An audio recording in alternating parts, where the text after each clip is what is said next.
pressed my ear to the door. The scraping stopped. I held my breath. Then, slowly, a soft knock, 3 light taps, echoed from the other side. My stomach sank. I froze, unsure of what to do. I wasn't supposed to have visitors, the cabin was miles from anything, and yet someone or something was there. I checked the windows. Thick shadows obscured the view. The forest pressed right against the walls. There was nowhere to hide outside. I decided to stay put, gripping the flashlight like a weapon. I moved to the kitchen and grabbed a heavy iron pan. I sat in the corner near the staircase, trying to make myself as small and unnoticeable as possible. Every sound made my nerves tighten.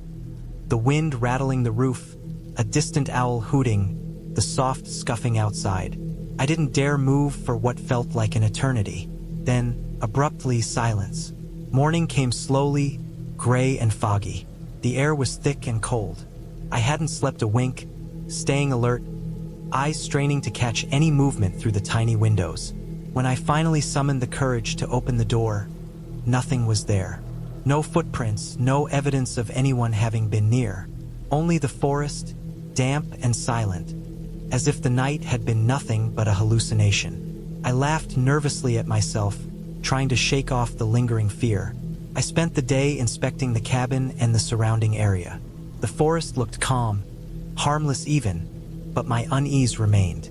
I checked the locks on all the doors and windows, made sure I had a clear path to the car, and prepared for the next night. I kept a fire burning in the fireplace at all times, knowing it would give me both light and a sense of security. The second night was worse. I was restless, hyper-aware of every noise. Around midnight, I heard footsteps on the roof. Heavy, deliberate steps, as if someone was walking across the shingles. My heart hammered in my chest. I grabbed my flashlight and rushed outside, but the fog was thick, the forest opaque. I scanned the treetops, the clearing, the cabin walls, nothing. Yet I could hear the steps continuing, moving slowly from one side of the roof to the other. I ran back inside and called the local sheriff on my cell phone. Signal was weak, but I managed to speak briefly. They said they would send a patrol, but it might take hours to get there. I felt a rush of relief knowing someone was on their way, yet terror still gripped me. I spent the rest of the night barricading doors and windows, dragging furniture in front of the larger ones, keeping the fireplace going, and trying to stay as quiet as possible. The next morning, the sheriff arrived, a tall man with a serious expression. We walked around the property together.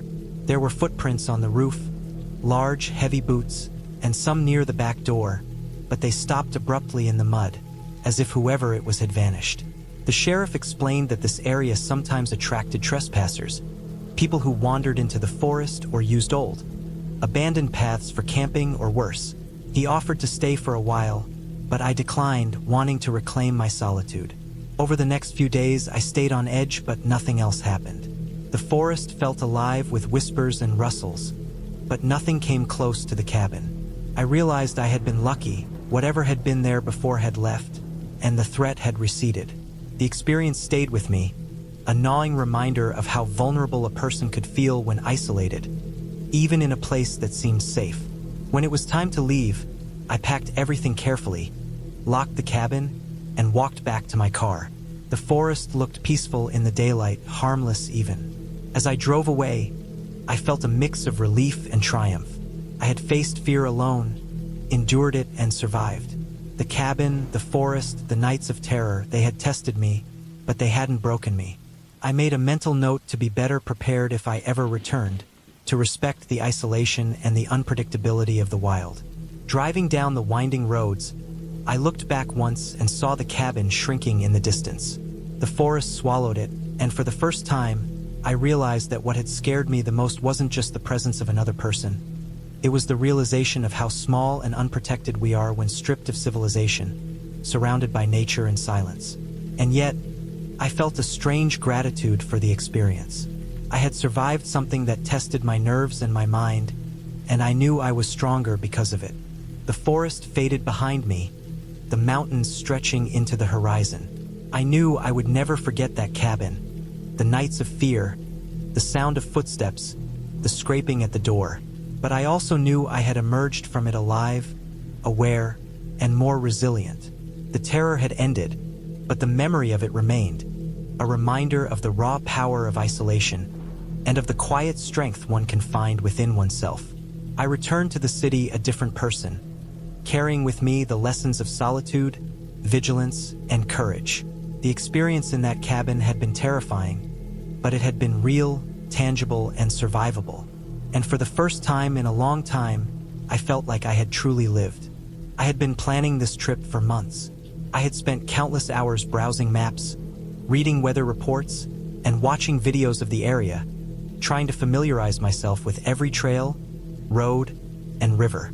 I had a small budget, but I wanted isolation and quiet, a place where I could disappear for a few weeks, write in peace, and forget about the city and everything that came with it. That's how I found it. A small cabin listed online, tucked deep in the mountains, with no neighbors within miles, no cell signal, and only a single dirt road leading to it. The pictures made it look perfect. Wooden, rustic, sturdy, with a small porch overlooking a clearing that sloped gently down to a stream. Seemed peaceful and safe. I arrived in the late afternoon. The sun was dipping behind the peaks, turning everything a warm orange, and the road had narrowed into a dirt path lined with thick pine trees. I had driven slowly, trying to avoid potholes and tree roots that broke through the surface. By the time I reached the cabin, the air had a chill to it, sharper than I expected, and the woods seemed quieter than usual, as though they were holding their breath. I parked, stepped out, and felt that mix of excitement and unease that always comes when you know you're completely alone in the wilderness. The cabin itself was small, just a single room with a loft above for sleeping. Inside, the air was cool and smelled faintly of old wood and cleaning solution. I went through my usual routine. I checked the windows, made sure the locks worked, inspected the fireplace, and set my backpack and supplies down. There was a small kitchen area with a stove and a sink, and a few shelves stocked with basic utensils. It wasn't luxurious, but it was exactly what I had wanted. Simple, functional, and isolated. The first night was quiet, almost eerily so. I had brought a lantern and a small flashlight, but I mostly relied on the natural light of the fire I built in the fireplace. I had stocked up on firewood, and the sound of it crackling and popping was strangely comforting. Outside, I could hear the wind through the trees and the occasional rustle of leaves, maybe an animal, maybe just the wind moving something on the forest floor. I lay on the bed in the loft, staring at the ceiling, feeling both relaxed and alert. I knew I was alone, and that sense of vulnerability is something you can't fully shake off when you're in the middle of the woods with no one around for miles. The next day, I explored the area around the cabin. The clearing sloped down to a small stream, which ran clear and cold, and the woods beyond were dense and dark. I marked the path I had taken with small pieces of string and a few discreet chalk marks, partly out of habit, partly because I didn't fully trust my memory under stress. I noticed animal tracks along the stream. Deer, maybe a fox, and something larger I couldn't identify immediately. It made me pause, not with fear but with caution. I reminded myself that I was deep in the mountains, where wildlife was common, and that anything larger than a deer would probably be shy around humans. That afternoon, I decided to gather more firewood. I grabbed my hatchet, a backpack, and gloves, and started walking along a faint trail I had noticed yesterday. The forest was quiet, almost unnaturally quiet, and it felt like the trees themselves were closing in. I reached a cluster of pines where fallen branches lay scattered on the ground. I started chopping, stacking the pieces carefully. As I worked, I kept hearing small sounds. Twigs snapping, leaves shifting, but whenever I looked up, nothing was there. I chalked it up to the wind and my imagination. By the time I returned to the cabin, the sun was low again. The temperature had dropped significantly, and the shadows were long and heavy. I stacked the wood by the door, made a fire, and settled in for another quiet evening. I cooked a simple meal, listening to the fire and the forest around me. I felt tired but content, convinced that I had chosen the right place. That confidence, I would soon learn, was misplaced. Started late that night. I was in the loft, reading by the fire when I heard it. A snapping of twigs, close to the cabin, like someone or something was walking around it. I froze. I had brought a knife for emergencies, but I didn't have a gun, and I was acutely aware that my isolation made me vulnerable. I strained my ears, trying to identify the sound, but it was sporadic, soft, and seemed to come from multiple directions. I told myself it was probably an animal, maybe a raccoon, a deer, or a fox. But then I heard another sound, different this time. A soft, low scraping, like nails on wood. I sat very still, gripping the knife, and waited. The scraping continued, slowly moving along the side of the cabin, then stopped. Silence fell again. I couldn't see anything through the windows. The firelight didn't reach far enough, and the shadows were deep and black. I realized that my phone had no signal and there was no way to call anyone. Panic started to creep in. I told myself to stay calm. Maybe it was a bear. Maybe it was a raccoon climbing the side of the cabin. I told myself I was being paranoid. Sleep was impossible that night. I kept listening, every sound making me jump. I could hear my own heartbeat and the wind shifting the trees. At one point, I thought I saw movement outside the window, just a dark shape slipping between the trees. I grabbed a flashlight, shone it toward the shape, and saw nothing. I decided to keep the light on until dawn, even though it made the cabin hot and uncomfortable.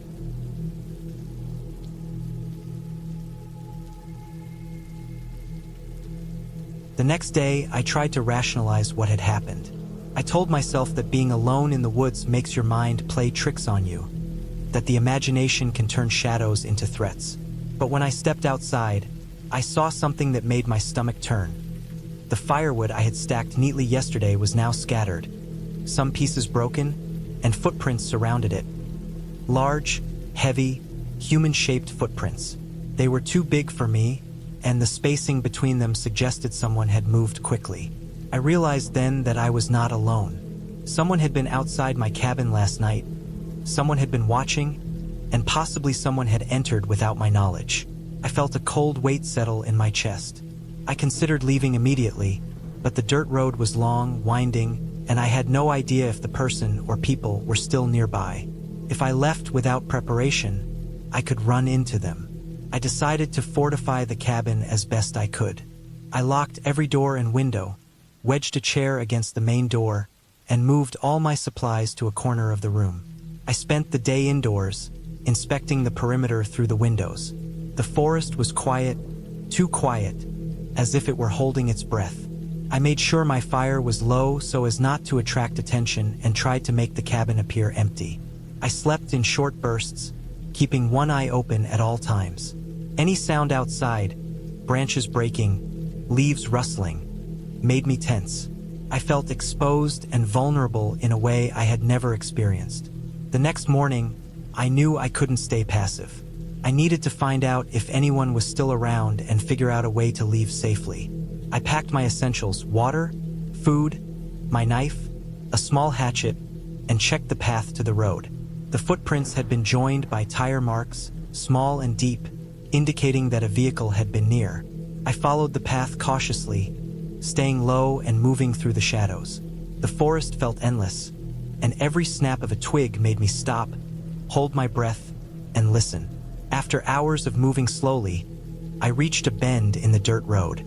I crouched behind a fallen tree and scanned the area.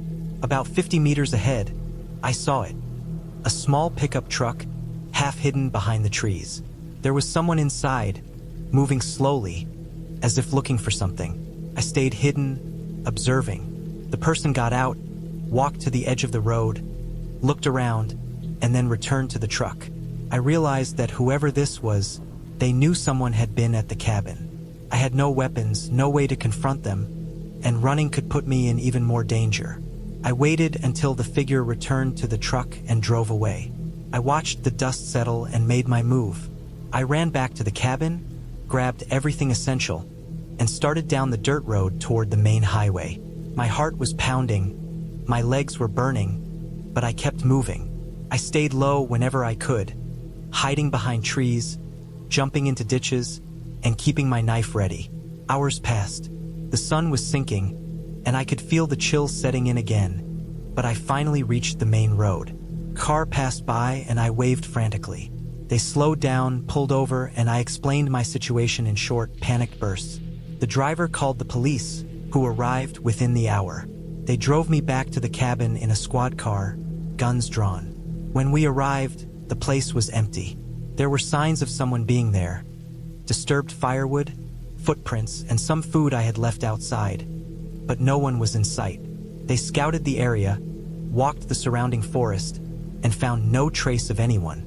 I was told that people sometimes camp illegally or explore abandoned cabins, but my case was unusual because the person had clearly been tracking me, watching the cabin, and possibly planning something more serious.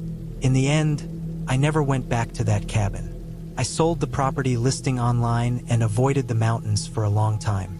The experience stayed with me, though, in every quiet room, every dark street, every place where I was alone. I learned that isolation can be dangerous, that people can be unpredictable and threatening even in the most remote places, and that sometimes the scariest things aren't ghosts or monsters. They are other humans, silent and unseen, capable of watching and waiting. I still remember the smell of the cabin, the creak of the floorboards, the sound of the wind through the trees. Every detail is etched into my memory, a reminder of how vulnerable I was, and how easily the quiet of the woods can turn into a nightmare when someone is out there, just beyond sight. I returned to civilization with a sense of relief, but also a new awareness of the thin line between solitude and danger, and the need to respect that line no matter how far from the city you go. Even now, when I see a cabin tucked away in the forest, I feel a shiver, not because of some story or legend, but because I know intimately that the quiet you seek can sometimes conceal something far more dangerous than you ever imagined. And the memory of that night, of being watched and trapped with no one to help, remains with me. A constant reminder that isolation in the wilderness is a risk that can turn every shadow into a threat and every sound into a warning. I had been driving all day, leaving the small town behind and following a narrow, winding road that cut through the dense forest.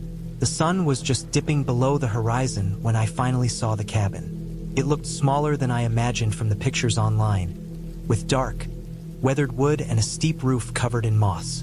A thin layer of frost was beginning to form on the edges of the windows, and the entire place seemed swallowed by the surrounding pines and oaks. The air smelled damp, earthy, and cold, carrying the faint tang of smoke from some distant source, probably a fireplace somewhere deeper in the woods.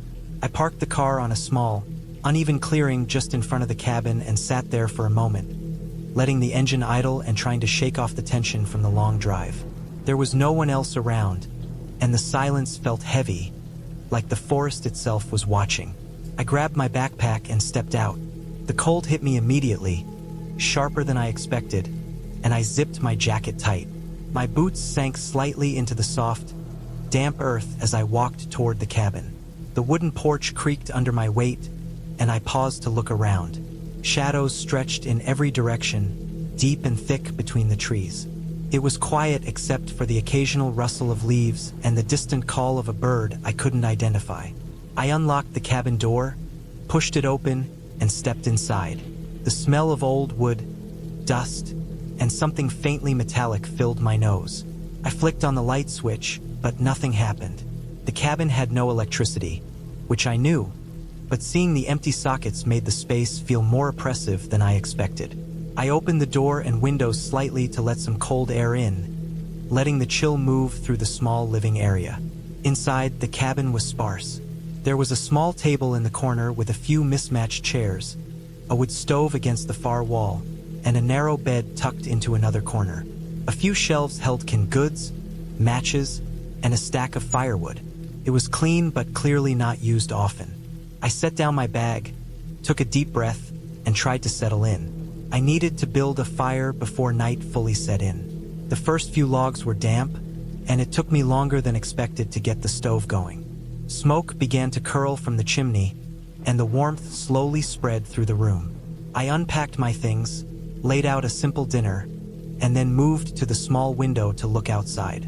The forest was now almost entirely black, and shapes of trees shifted and moved as the wind brushed through them. I told myself I had been alone in the woods many times, that this was normal, that there was nothing to fear. but still the hair on my neck kept rising. Around midnight, I was in bed, the fire burning low in the stove. I had set a small kettle on it earlier, so there was a soft hiss as water heated. The cabin was quiet, just the occasional groan of the wooden frame settling and the crackle from the dying fire. I had slept in isolated places before, but tonight something felt different. There was a sound outside, subtle at first, like footsteps crunching over dry leaves. I froze, straining to listen, but the sound stopped as suddenly as it had started. I convinced myself it was an animal, maybe a deer or a raccoon. Still, sleep didn't come easy. Every small noise, the wind through the trees, the soft scurrying of something outside, made my stomach twist. I kept imagining shapes pressing against the windows, moving between the trees, watching me.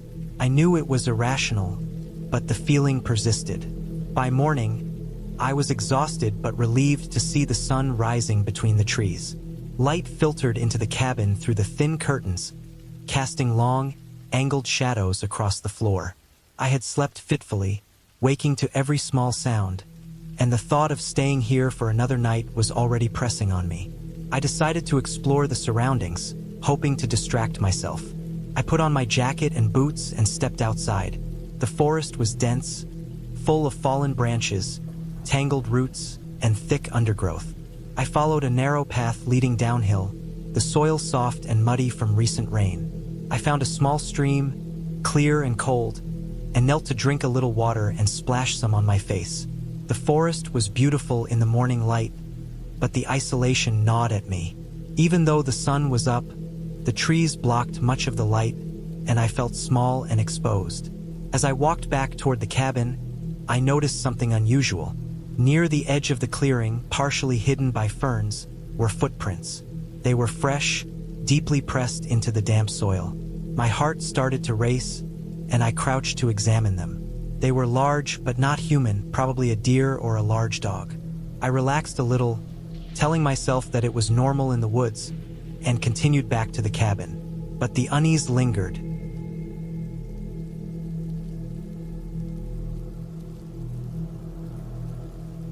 The next night, the wind picked up.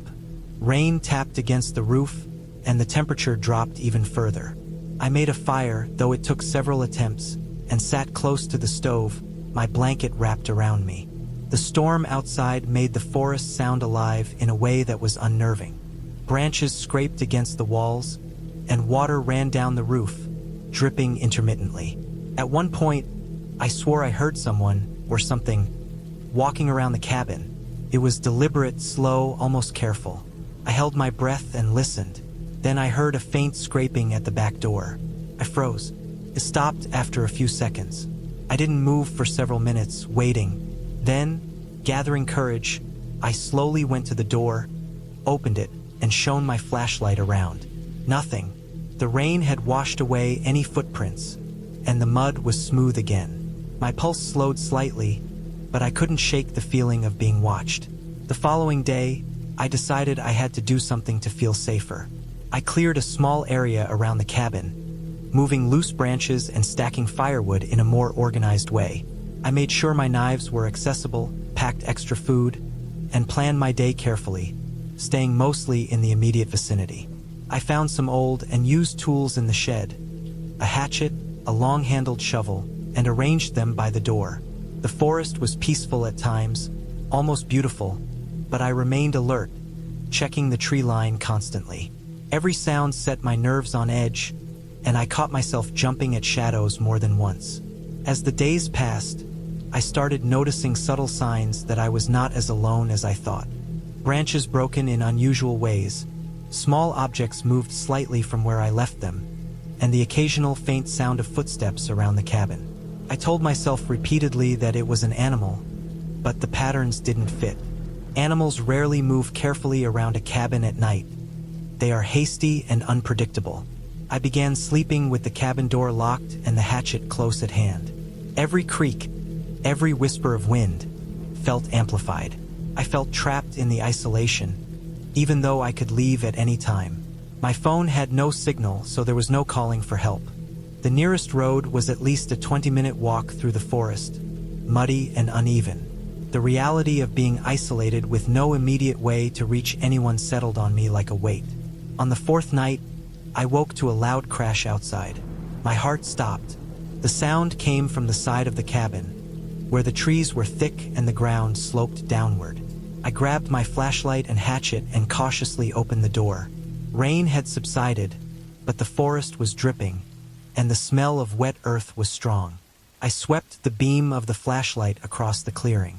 A tree branch had fallen, probably broken by the storm, but then I noticed something else. Footprints.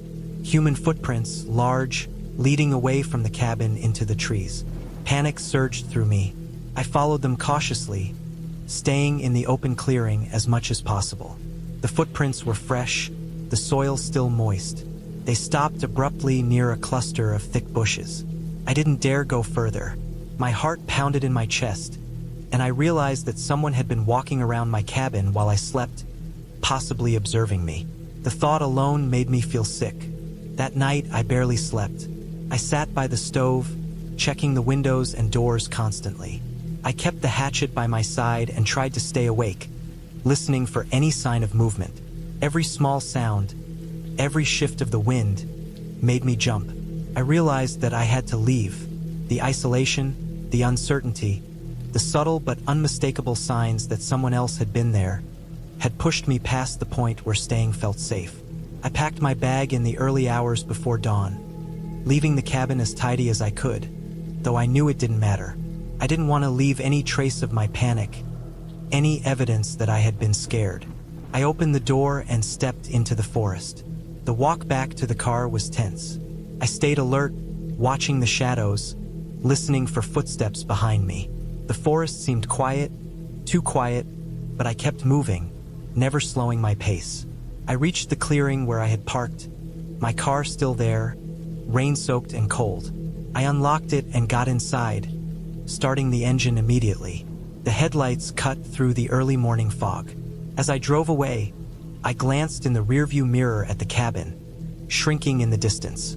It was still there, quiet now, but I could feel its presence, the memory of those nights pressing against me even from a distance. I didn't look back again until I reached the main road, and even then, the tension didn't leave completely. I realized I had survived, and I had managed to leave without confrontation, without harm. But the experience left a mark. The forest, the isolation, the subtle but undeniable signs of another presence would stay with me long after I returned to town. Back home, I took time to recover, to shake off the lingering fear. I told myself that I had done everything right, stayed alert, stayed prepared, and left before things could escalate. It was a realistic scare, a confrontation with isolation, vigilance, and human unpredictability. And while I would probably return to the woods someday, I would never forget that cabin, the nights I spent feeling watched, and the realization that even in the absence of any supernatural force, the forest and its hidden observers could be more frightening than anything imagined. I had been driving for hours through winding, narrow roads that cut deep into the forest. The sun was setting behind thick, gray clouds, and the trees cast long, heavy shadows across the asphalt. My phone signal had been unreliable for miles, dropping to 1 bar and then none at all. I had packed enough food and water to last a week, but the thought of being completely alone out here, surrounded by nothing but dense forest and silence, made a chill run down my spine. I told myself it was supposed to be peaceful, a break from the constant noise of the city, a chance to be alone with my thoughts. But the further I drove, the more I noticed that the forest seemed to close in around the road. The trees leaned over, their branches reaching like fingers, their leaves rustling in the wind that felt sharper than the sunless day warranted. Finally, after hours of driving, I saw it, the cabin. It was small, rustic, and tucked away in a clearing surrounded by tall pines. The roof was old but intact, the wooden walls weathered and gray from years of exposure to the elements. Smoke was curling from the chimney, suggesting that someone had been there recently. I parked on the gravel path leading to the cabin and stepped out. The air smelled of wet pine and damp earth, the kind of smell that sticks to your clothes and hair. I took a moment to look around, taking in the forest, the cabin, the uneven ground, the way the shadows were already stretching and darkening as evening approached.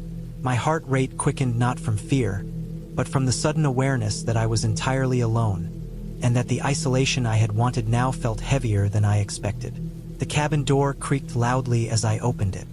Inside, the air was musty, the kind of damp, woodsy smell that seems permanent in old buildings. There was a stone fireplace, cold and empty, and a few pieces of old furniture scattered haphazardly. A rickety table, 2 chairs, a bed in the corner with a thin, lumpy mattress. The windows were small, letting in little light, and the floorboards groaned under my weight. I placed my backpack down and walked through the rooms, noting the scratches on the walls, the discoloration near the windows from water damage, the odd, dark stains in corners. Nothing seemed particularly threatening, but the silence pressed against me, heavy and unbroken. I decided to start a fire, even though it was barely evening. The thought of the cabin in the dark, with nothing but shadows stretching across the corners, was unnerving. I found the old, dried kindling in a crate near the fireplace, laid it carefully, and struck a match. The fire caught quickly, flickering and crackling, casting a warm glow that pushed the shadows into retreat. I sat back in the chair closest to the hearth, letting the warmth seep through me, listening to the faint sounds of the forest outside. Wind rustled the trees, birds called to each other from somewhere far above, and occasionally, the distant snap of a branch would make me flinch. Night fell fully, and the forest seemed to come alive in ways I wasn't expecting. Every rustle, every distant thump, every sudden shift of shadows made me tense. I knew rationally that it was nothing, just deer, raccoons, the natural movement of the forest, but my body didn't care. I kept telling myself that the cabin was solid, that I was safe inside, but the thought of someone or something else being out there, watching, waiting, made me check the locks on the door repeatedly. They were old, simple latches, nothing sophisticated, but they gave me a small sense of control. Around midnight, the wind picked up. The fire flared, sending shadows dancing wildly across the walls. I could hear it better now. The scratching, the soft, persistent scraping that seemed to be coming from the outside of the cabin. I froze, straining my ears. It didn't sound like an animal. It was too deliberate, too consistent, like someone running their nails along wood. My first thought was a tree branch against the cabin, but the sound didn't move. It stayed at the same height, the same rhythm, like it was tracking me, waiting for me to notice. I got up slowly, my hands shaking slightly, and moved toward the nearest window.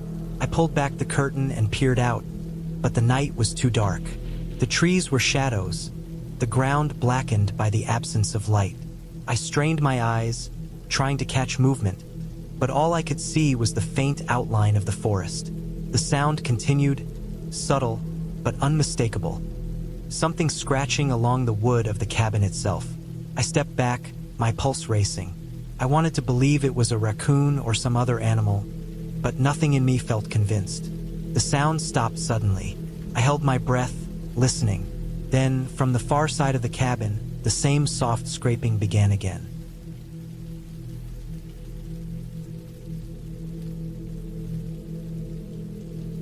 I realized then that I had no way to see the entire perimeter of the cabin from inside. My options were limited. I could stay inside and hope it was just an animal, or I could go outside and confront whatever it was.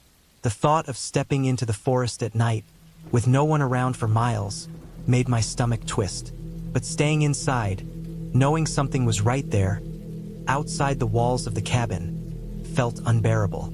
I grabbed a heavy flashlight from my bag, checked the batteries, and took a deep breath. I forced myself to open the door and step outside. The wind slapped against my face immediately, colder than I had expected. I swept the beam of the flashlight across the clearing. The forest pressed in from all sides, dark and unbroken. I circled the cabin slowly, scanning the ground, the trees, the walls. I found nothing. No animal tracks, no footprints, no sign of anything unusual. The scratching had stopped completely. My chest was tight, my hands slick with sweat despite the cold. I told myself I was imagining it. I was exhausted, overthinking, letting the isolation and darkness play tricks on me. I went back inside, locking the door behind me. I sat by the fire, trying to calm my nerves. I rationed my breathing, forced myself to focus on the crackling flames, the warm glow, the way the shadows moved in predictable ways.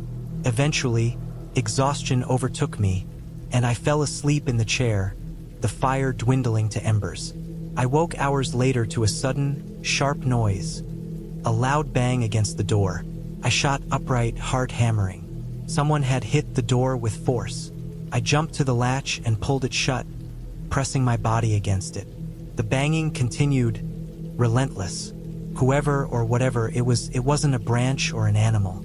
I could hear footsteps moving around the perimeter, deliberate and heavy. Panic surged through me. I grabbed my backpack, my flashlight, my water, and my phone. Even though I knew it had no signal, I ran to the small window near the bed and peered outside. There was nothing there, but I could see footprints in the mud, human footprints. Someone had been circling the cabin. I realized then that I had to get out. Staying in the cabin was no longer an option. I forced myself to move calmly, methodically, despite the adrenaline coursing through me. I checked the back door. It was the same as the front, an old latch. I opened it slowly, listening. No sounds outside except the wind and the distant snap of branches. I slipped out into the night, sticking close to the walls, moving toward the car. My flashlight cut narrow beams across the ground. The footprints were everywhere, circling the cabin. Someone had been waiting for me, watching me, tracking me. I reached the car and unlocked it, hands shaking so badly I could barely grip the keys.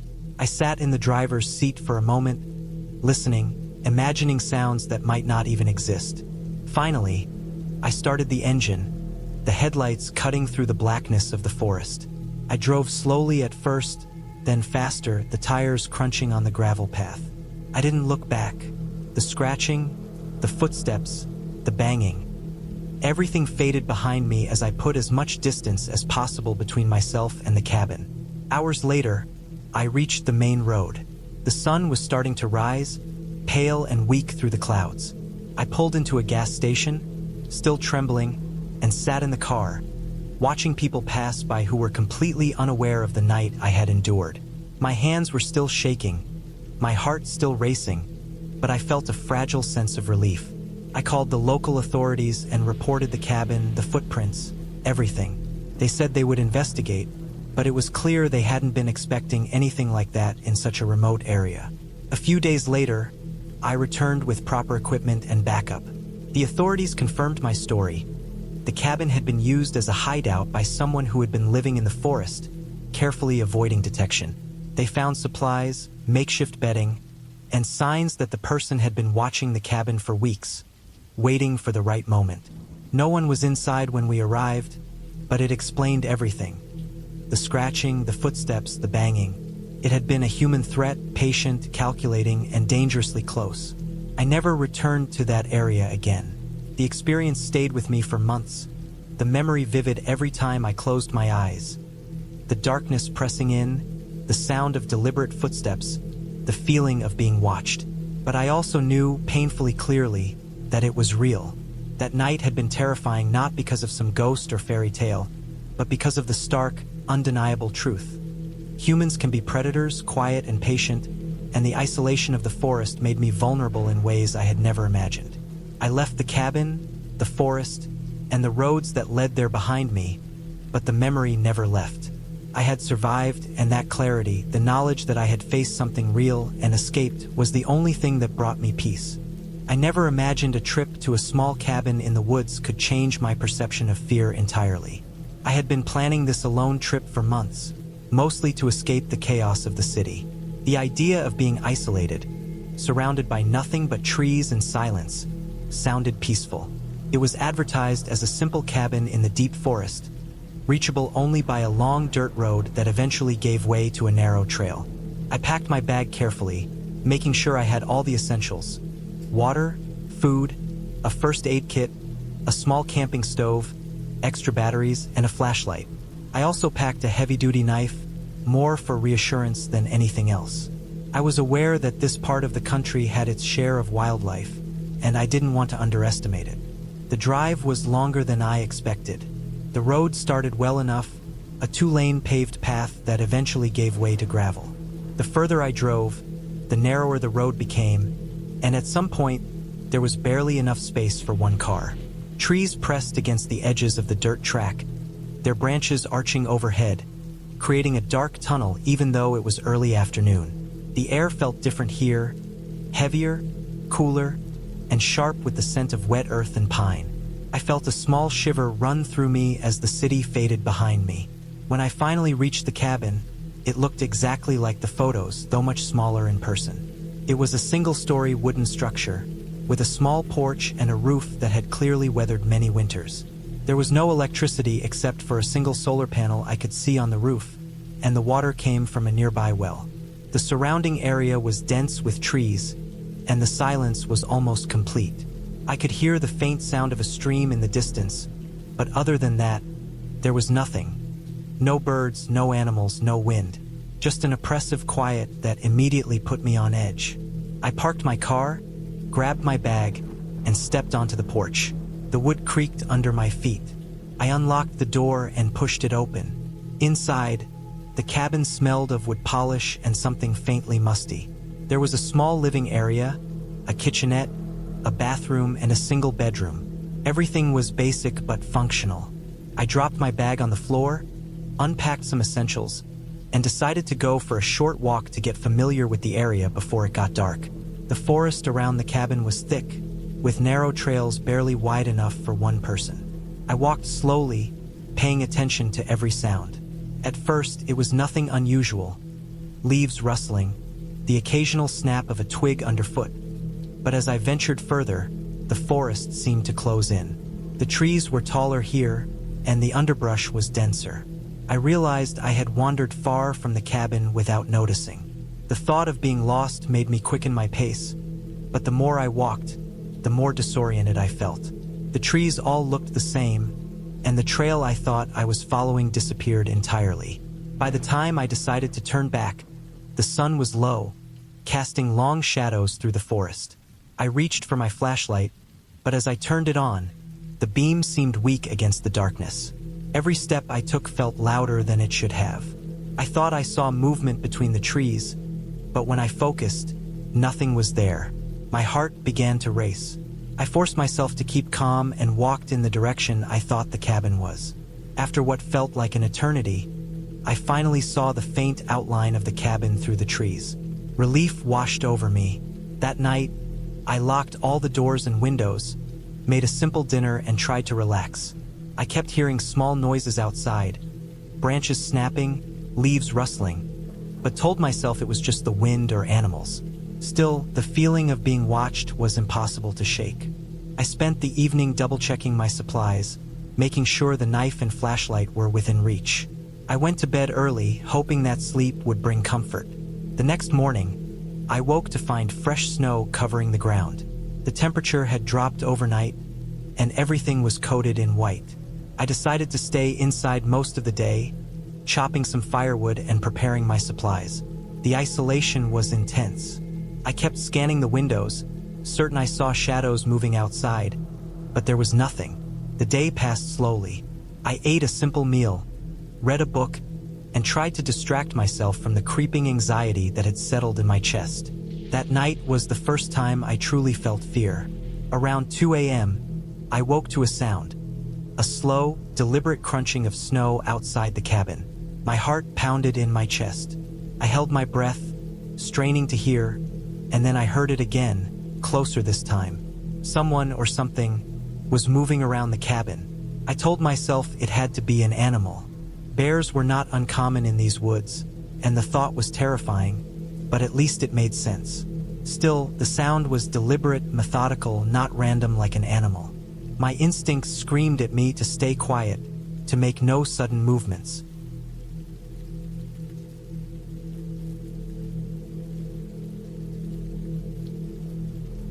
I grabbed my flashlight and knife, slowly moving to the window. I peered through the glass and saw a dark figure standing among the trees, just beyond the edge of the snow. I froze. It didn't move, just stood there watching the cabin. I could feel my body trembling, and my mind raced. I didn't know whether to confront it, hide, or wait it out. I decided the safest option was to stay inside and keep the doors locked. I backed away from the window and sat in the living room, knife in hand, listening. The figure didn't move for what felt like hours. Eventually, it disappeared, leaving me in a shaken, sleepless silence until dawn. The next day, I stayed inside all morning, too afraid to venture out. I checked my phone for signal. It was weak but working, and I called the local ranger station. They reassured me that human encounters in the area were rare but warned me to stay cautious.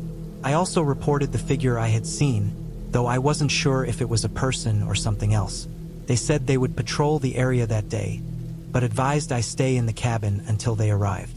I spent the day preparing for a potential intrusion. I moved heavy furniture in front of the doors and windows, set up makeshift barricades, and made sure my knife and flashlight were always within reach.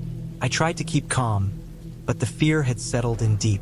Every noise made me jump, and every shadow seemed to hide someone. By evening, I was exhausted. I ate a cold meal, knowing I couldn't risk leaving the safety of my barricades. Night fell, and with it came another period of terror. I heard footsteps again, circling the cabin this time. They moved slowly, testing the perimeter. My heart raced, and I gripped my knife tightly. I stayed low, watching the shadows through the gaps in the furniture. The footsteps continued, then paused at the back door. I could hear faint breathing, slow and deliberate. I realized that whoever it was, they were assessing the cabin, considering entry. I waited, not moving, hoping they would leave. After what felt like an eternity, the footsteps moved away, fading into the distance. I didn't sleep that night. I stayed awake, sitting against the wall, eyes on every window, every shadow. The next morning, I decided I couldn't stay another night without taking action. I packed my bag, made sure my car was ready, and carefully opened the door to check the surroundings. The snow had erased most tracks, but I saw faint footprints leading away from the cabin. They were human and they seemed fresh. I realized that whoever had been outside the cabin was likely still in the area. I didn't know if they were dangerous, but I wasn't going to take any chances. I moved quickly and quietly through the forest, staying on higher ground to get a better view of the area. I kept my knife ready, my eyes scanning every movement. After a few tense hours, I reached the road that led back to civilization. I finally saw a passing car and waved frantically. They stopped, and I explained my situation. They offered to drive me back to town. Relief washed over me as I left the forest behind. Once back in town, I contacted the police and reported everything. They patrolled the area and later confirmed that a wanted criminal had been hiding in the forest, near my cabin, for several days.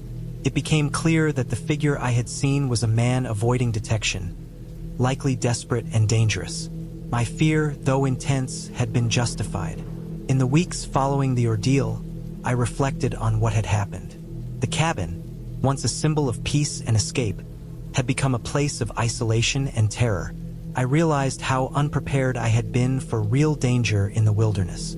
I never returned to that cabin. Instead, I focused on safer, more populated areas for hiking and solitude. The experience left a mark on me, a deep understanding of the unpredictability of nature and the reality that danger often comes not from myths or stories, but from other humans and the isolation we sometimes seek. Even now, I can remember the way the forest felt that night. Suffocating, silent, and dark, and how every sound seemed magnified. I learned to respect the wilderness, not as a peaceful escape, but as a place where caution, preparation, and awareness were essential for survival. I had always liked the idea of getting away from everything for a few days. Life in the city was loud, crowded, and exhausting. Even the small apartment I rented felt claustrophobic after a while. I wanted silence, open air, and the chance to just breathe. That was how I found the cabin. It wasn't advertised online in the usual way, just a small listing on a local classifieds board, tucked away in the woods about a 2-hour drive from the nearest town. The description was simple: secluded cabin in the forest, basic amenities, perfect for solitude. The pictures showed a rustic wooden structure with a small porch, surrounded by tall pines. It looked quiet, peaceful, and exactly what I wanted. I didn't think twice and booked it for a weekend. The drive was longer than I expected. The roads narrowed to dirt tracks, twisting through hills and dense trees. My car rattled and bounced over rocks and potholes, but the scenery was beautiful. The forest seemed endless, silent except for the sound of wind through the branches and occasional birdsong. It was almost unnerving how quiet it was. I had grown up in the city. Silence this deep felt unnatural, like the world had paused and forgotten I existed. When I finally reached the cabin, the sun was already low in the sky, casting long shadows across the clearing. The cabin was small but solid. The wood was weathered, darkened by rain and time, and the roof sagged slightly at the corners. A narrow porch ran along the front, and a single wooden door led inside. There were a few windows with dusty panes, and I could just make out a fireplace inside. Around the cabin, the forest pressed close, the tall pines standing like silent guards. I parked, grabbed my backpack, and unlocked the door. The smell hit me immediately. A mix of damp wood, dust, and something faintly earthy, the scent of a place closed up for weeks. Inside, it was simple but livable. There was a small kitchen area, a table with 2 chairs, a tiny bathroom, and a loft with a bed. I set my things down and took a deep breath. Finally, I was alone. The first evening passed peacefully. I unpacked, lit the small wood stove to warm the cabin, and made a simple dinner. Outside, the sun set, painting the sky in streaks of orange and pink. The forest grew darker, and the shadows stretched across the clearing. I watched the light fade, noticing how quiet it had become. No cars, no distant voices, nothing. Just the wind and the occasional rustle of leaves. It was beautiful, but also a little too quiet. By the time night fell, I felt a strange mix of calm and unease. I went to bed early, thinking the first night would be restful. But the first night didn't go as planned. I woke several times, startled by sounds that didn't make sense. A branch scraping against the cabin, a thump in the underbrush, distant animal calls. I tried to ignore them, convincing myself it was just the forest settling at night. But one sound stood out, a faint, irregular tapping, like someone lightly knocking on wood. I froze, listening. It wasn't steady, more like a hesitant pattern, stopping and starting. I lay there, heart pounding, straining to hear over my own breath. Eventually, it stopped. I forced myself to sleep, telling myself it was probably a branch, or maybe a raccoon exploring nearby. The next morning, I woke to fog. Thick white mist clung to the trees and the clearing, making everything look surreal. I made coffee on the small stove and ate breakfast, trying to shake off the lingering tension from the night. I decided to explore the area around the cabin. There was a narrow trail leading into the forest, barely visible through the undergrowth. I strapped on my boots, grabbed a small backpack with water and snacks, and set off. The trail was overgrown, uneven, and quiet. Every step I took seemed to echo unnaturally. Birds called, but no other wildlife was visible. I felt exposed, as if unseen eyes were watching from the shadows, though I knew it was just my imagination. Hours passed as I hiked, moving deeper into the woods. The trees grew denser, and the trail became almost non-existent. I noted familiar landmarks, making mental maps, but the forest felt like it went on forever. Around midday, I stopped near a small creek to rest and drink water. The sound of running water was comforting. I sat on a mossy rock and tried to relax, but I couldn't shake the feeling of being observed. A sudden rustle in the brush made me tense. I waited, heart racing, but nothing appeared. I told myself again it was an animal, a deer or a rabbit, but the unease stayed. I decided to turn back, keeping the creek on my left as a reference point. The hike back took longer. The forest seemed different somehow, darker, heavier. Shadows shifted in ways that didn't make sense. Every snapping twig made me jump. I started moving faster, feeling a growing need to return to the safety of the cabin.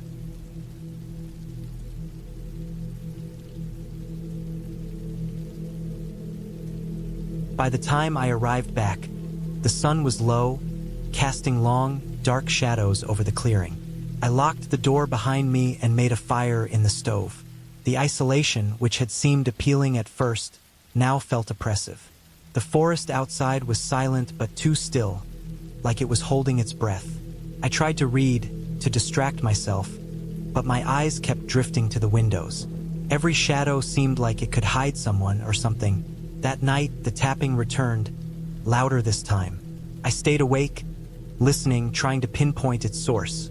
It moved around the cabin, coming from different sides at different times. My imagination raced, thinking of break-ins, wild animals, or someone else hiding nearby. I couldn't tell if the sound was on the porch, against the walls, or inside.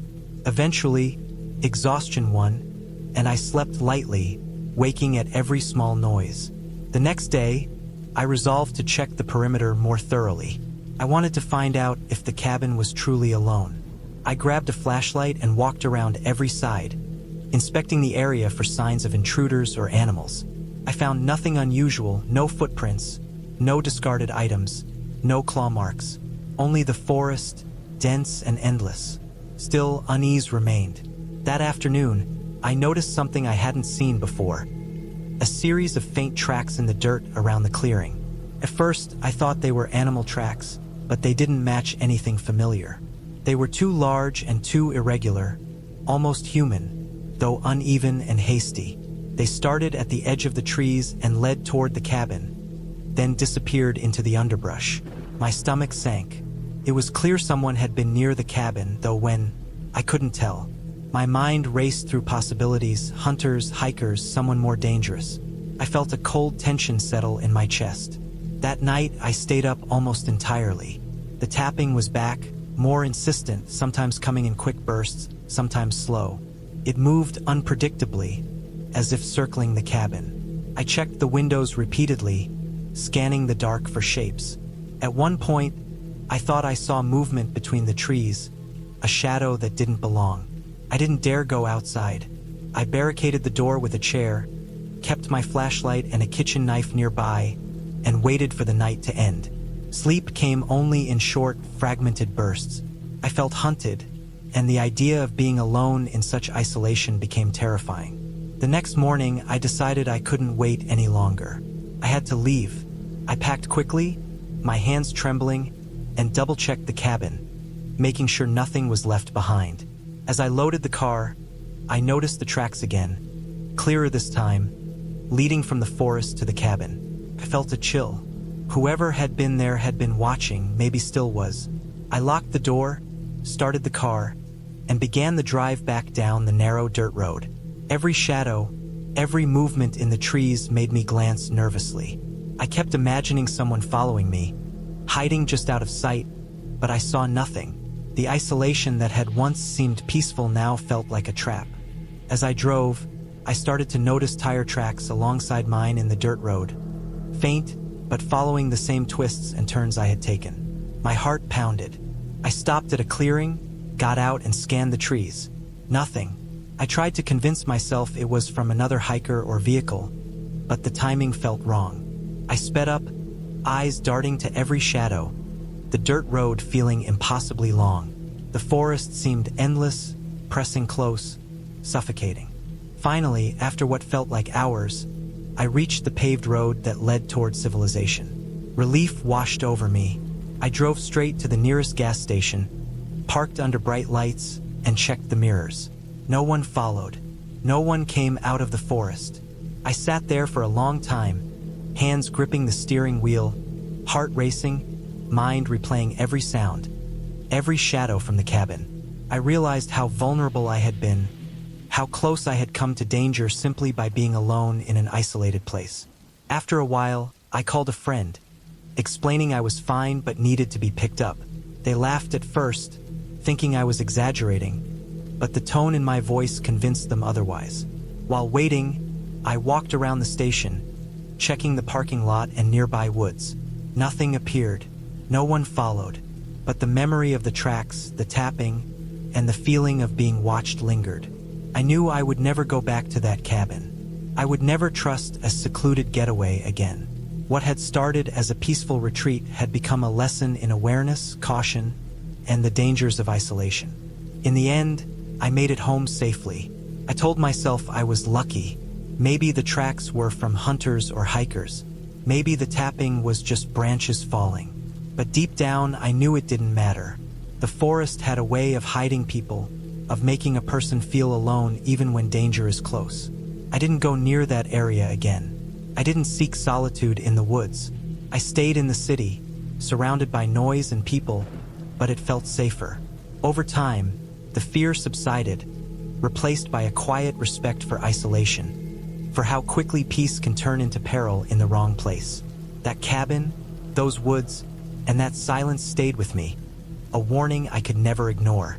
I had escaped without harm, but I had been close enough to see how easily things could have turned deadly. And that lesson, learned in the forest, stayed with me every time I thought of being truly alone.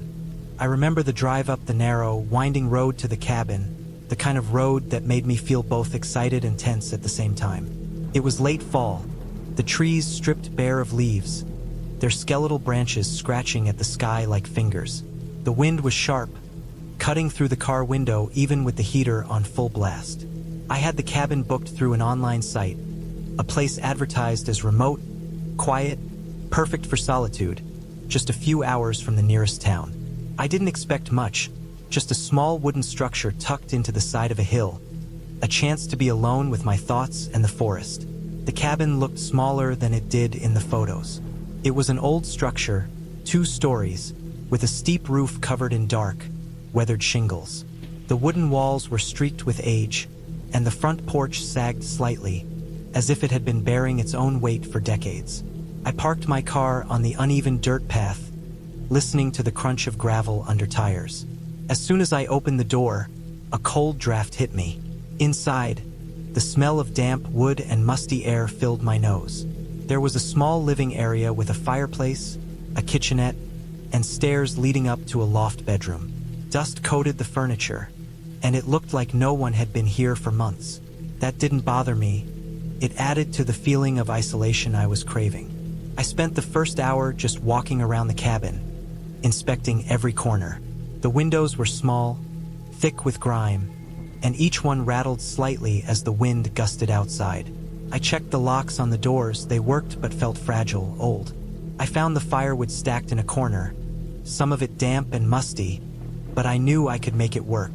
The kitchen had basic supplies: a small fridge, a propane stove, and some old utensils. I unpacked my bag and set out my things. The whole time, the wind howled outside, rattling the cabin in a way that made me aware of how alone I really was. Night came fast. The sun dipped behind the hills, leaving the sky gray and dim. I lit the fireplace, the flames crackling and casting shadows across the walls. I made some dinner, leaning over the small table, the sound of wind outside mingling with the popping wood. As the night grew darker, every little sound seemed amplified. A branch hitting the window made me jump. A distant animal cry echoed from the forest. My imagination began to fill in shapes and movements that weren't really there. At first, I tried to rationalize everything: the wind, the animals, the old wood contracting and creaking. But as hours passed, the noises grew more persistent, more deliberate. There was a thump from upstairs, then another, softer one, as if someone or something was moving around. I froze by the fireplace, listening, straining my ears. The loft bedroom was directly above the living area, and each footstep echoed in the wooden floor. My mind raced through possibilities. Maybe it was just the cabin settling, I told myself, or an animal caught inside. I tried to sleep in the living area, pulling a blanket around me, but the noises kept me on edge. Every little sound seemed magnified: the creaking, the wind, the shifting of the old structure. I could hear something scratching near the door, soft and intermittent. My heart pounded, and I kept reminding myself it was probably a raccoon or a stray dog. But even with logic, fear had taken hold. The next morning, I woke early to a gray, overcast sky. Rain had begun, lightly at first, then heavier, hammering against the roof and the small windows. I went outside to inspect the area and noticed that the cabin was surrounded by thick forest, dense underbrush, and steep hills. There were no paths, no neighboring cabins in sight. I realized that if something went wrong, I was isolated, completely. That thought stuck in my mind as I brought firewood inside and lit the fireplace again. The second night was worse. I had double-checked all the doors and windows, even blocking the sliding door with a heavy chair. But the noises were still there, persistent. Footsteps, scraping sounds, soft thuds, moving around the loft. At one point, I swore I heard breathing, shallow and deliberate, above me. I grabbed a heavy flashlight, testing its beam across the floor and walls, shining it up to the loft. There was nothing visible, only shadows dancing in the flickering light of the fireplace.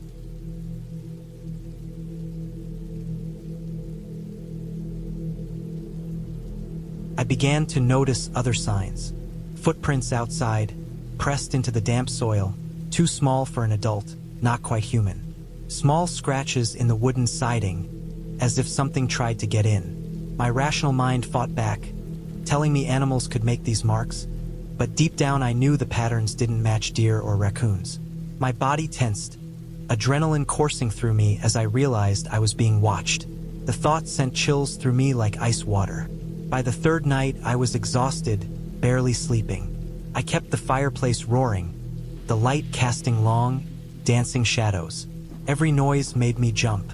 I could hear whispers of movement from outside, rustling underbrush, branches snapping. At one point, I thought I saw a figure outside the window, crouched, watching, but when I looked again, nothing was there.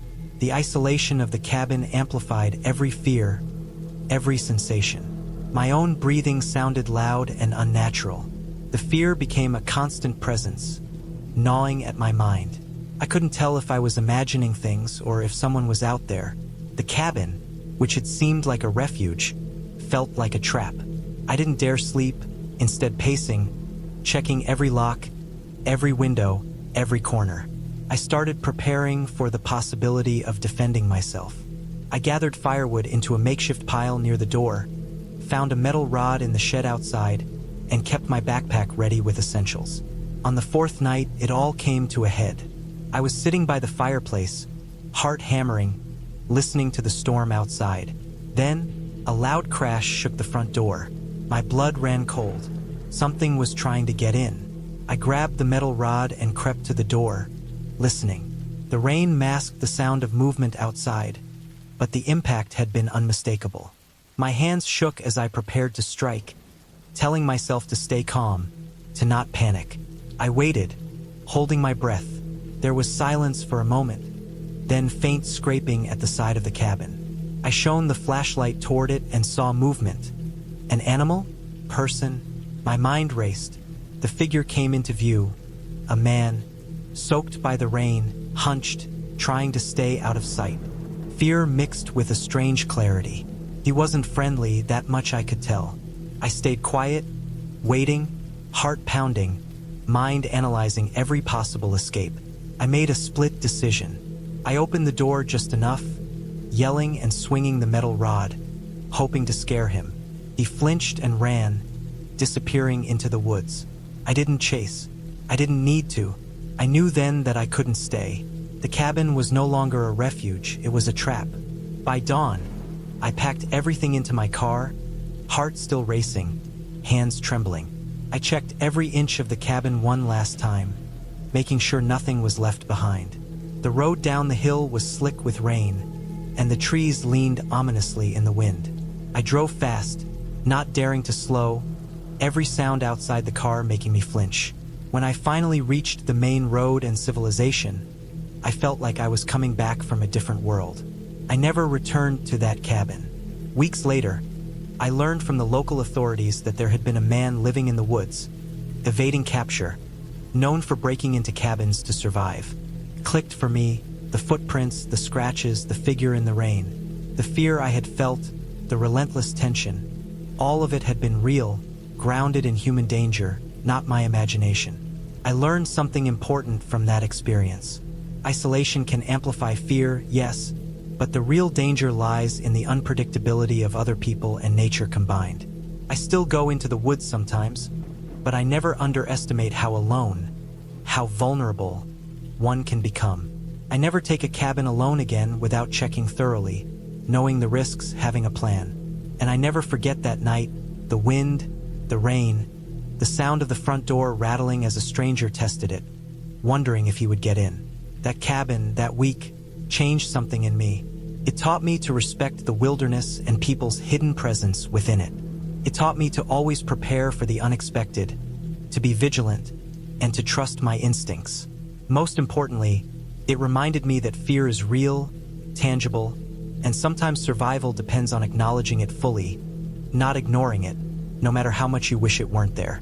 I had been planning the trip for months, quietly, methodically, mapping out the route and noting every supply I would need. The cabin was deep in the forest, far enough from the nearest road that a single wrong turn could add hours to the hike. I liked it that way. Isolation felt like a kind of therapy. The air up there smelled different, crisper, colder, cleaner. The first morning of my drive, the roads were still wet from an overnight frost, the thin mist clinging to the trees like smoke. Every mile I drove, the city noise fell behind me, replaced by the occasional crow or the creak of bare branches swaying in the wind. I arrived at the small gravel lot near the trailhead just before noon. My backpack was heavy with all the things I thought I might need: extra food, first aid kit, a few layers of clothes, and a small toolkit. The cabin's location was almost at the midpoint of a 6-mile trek through rough terrain. The trail began with a narrow dirt path, lined by thick underbrush. Even from the start, I noticed how silent it was. Not the quiet of a sleepy town, but the deep silence of a place untouched by people, where every sound seemed louder, sharper. The first part of the hike was easy, almost meditative. My boots crunched over frozen leaves, and the cold air burned slightly in my lungs. Birds scattered at the slightest noise. After the first hour, I reached a small stream that crossed the trail, water gurgling faintly as it moved over stones. I paused to take a drink from my bottle and watched the water slip past, reflecting the pale winter sunlight. From here, the trail started to climb. Small hills became larger ridges, and the trees grew taller, older. I noticed that even though I was following the path marked on the map, the forest seemed denser than I expected. The sun was already beginning to dip by the time I rounded the last bend. Shadows stretched unnaturally long across the forest floor, and the wind that had been mild at first picked up, whistling through the trees. I found the cabin just as twilight began to settle. It was smaller than I imagined: rough-hewn logs, a simple pitched roof, and a stone chimney. The windows were grimy, obscuring the inside from the outside world. My first thought was that it had been abandoned for a while. The porch creaked under my weight as I stepped up. I unlocked the door with the key I had been given and pushed it open. Inside, the air was damp and cold, carrying the scent of wood and something else, a faint moldy smell. Dust lay in streaks where light hit it through the windows. I set my backpack down carefully and looked around. The cabin had only the basics: a small table, a few chairs, a wood stove, and a single bed in the corner. A few cans of food were left on a shelf, along with a half-empty bottle of water. I took a deep breath and tried to shake off the slight unease that had begun to settle in my chest. I spent the next hour unpacking and organizing. I stacked firewood near the stove, checked my supplies, and made a mental note of the emergency items I could reach easily if I needed them. Night fell faster than I expected. The dim light from the windows slowly gave way to darkness, and I realized that the forest outside had completely swallowed the world I knew. The silence was oppressive, filled only with the occasional snap of a branch or the rustle of leaves. I lit a fire in the stove, the small flames giving the room a weak warmth, and sat at the table, taking stock of my situation. This was supposed to be a weekend of peace, a break from everything, but now I could feel the isolation pressing against me. That night I slept poorly. Every sound, the wind against the roof, the groan of the cabin as it settled, the faint scurrying of something outside, felt amplified. At one point, I woke to a sudden noise, a sharp crack like a branch breaking not far from the cabin. I lay in bed, heart pounding, straining to hear through the darkness. The forest felt alive, watchful, and I knew that whatever had made that sound was likely still out there, waiting. Eventually, exhaustion won, and I drifted back into a fitful sleep, dreams full of shadows and movement just beyond the cabin walls.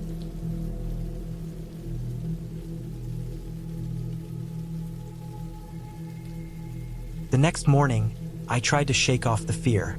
I went outside and surveyed the area. Snow had started falling lightly overnight, dusting the forest in white. Tracks led away from the cabin. Animal tracks, I hoped, though the size and depth of some made me uncertain. I spent most of the day chopping more firewood, organizing supplies, and walking cautiously along the immediate perimeter to understand my surroundings. Despite my attempts to focus on practical tasks, I couldn't ignore the growing tension. Every crack, every rustle seemed too loud, too deliberate. By late afternoon, the weather had worsened.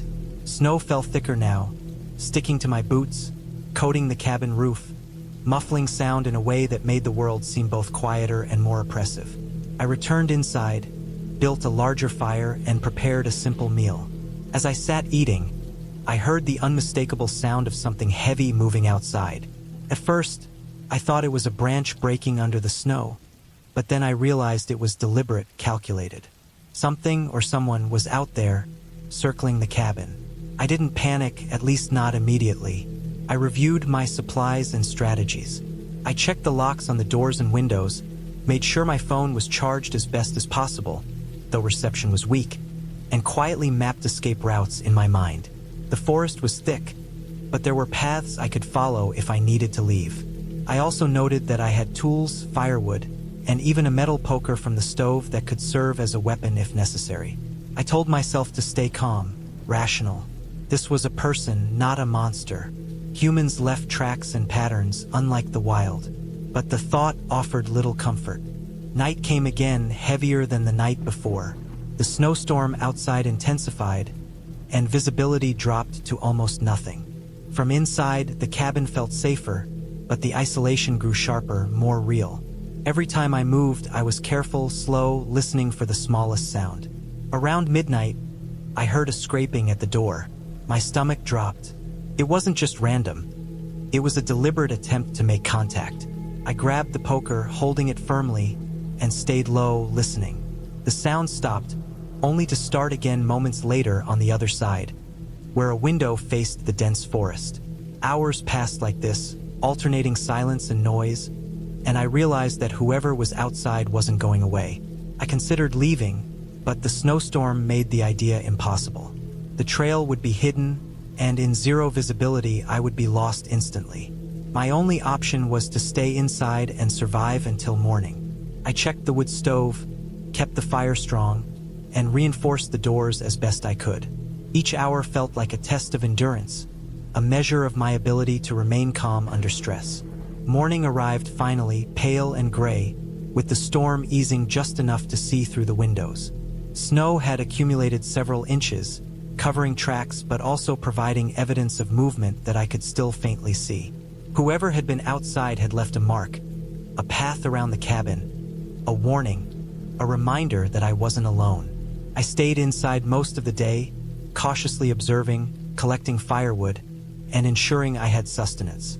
I didn't venture far, and the stress was exhausting. By the second night, I was running low on food, and my nerves were raw.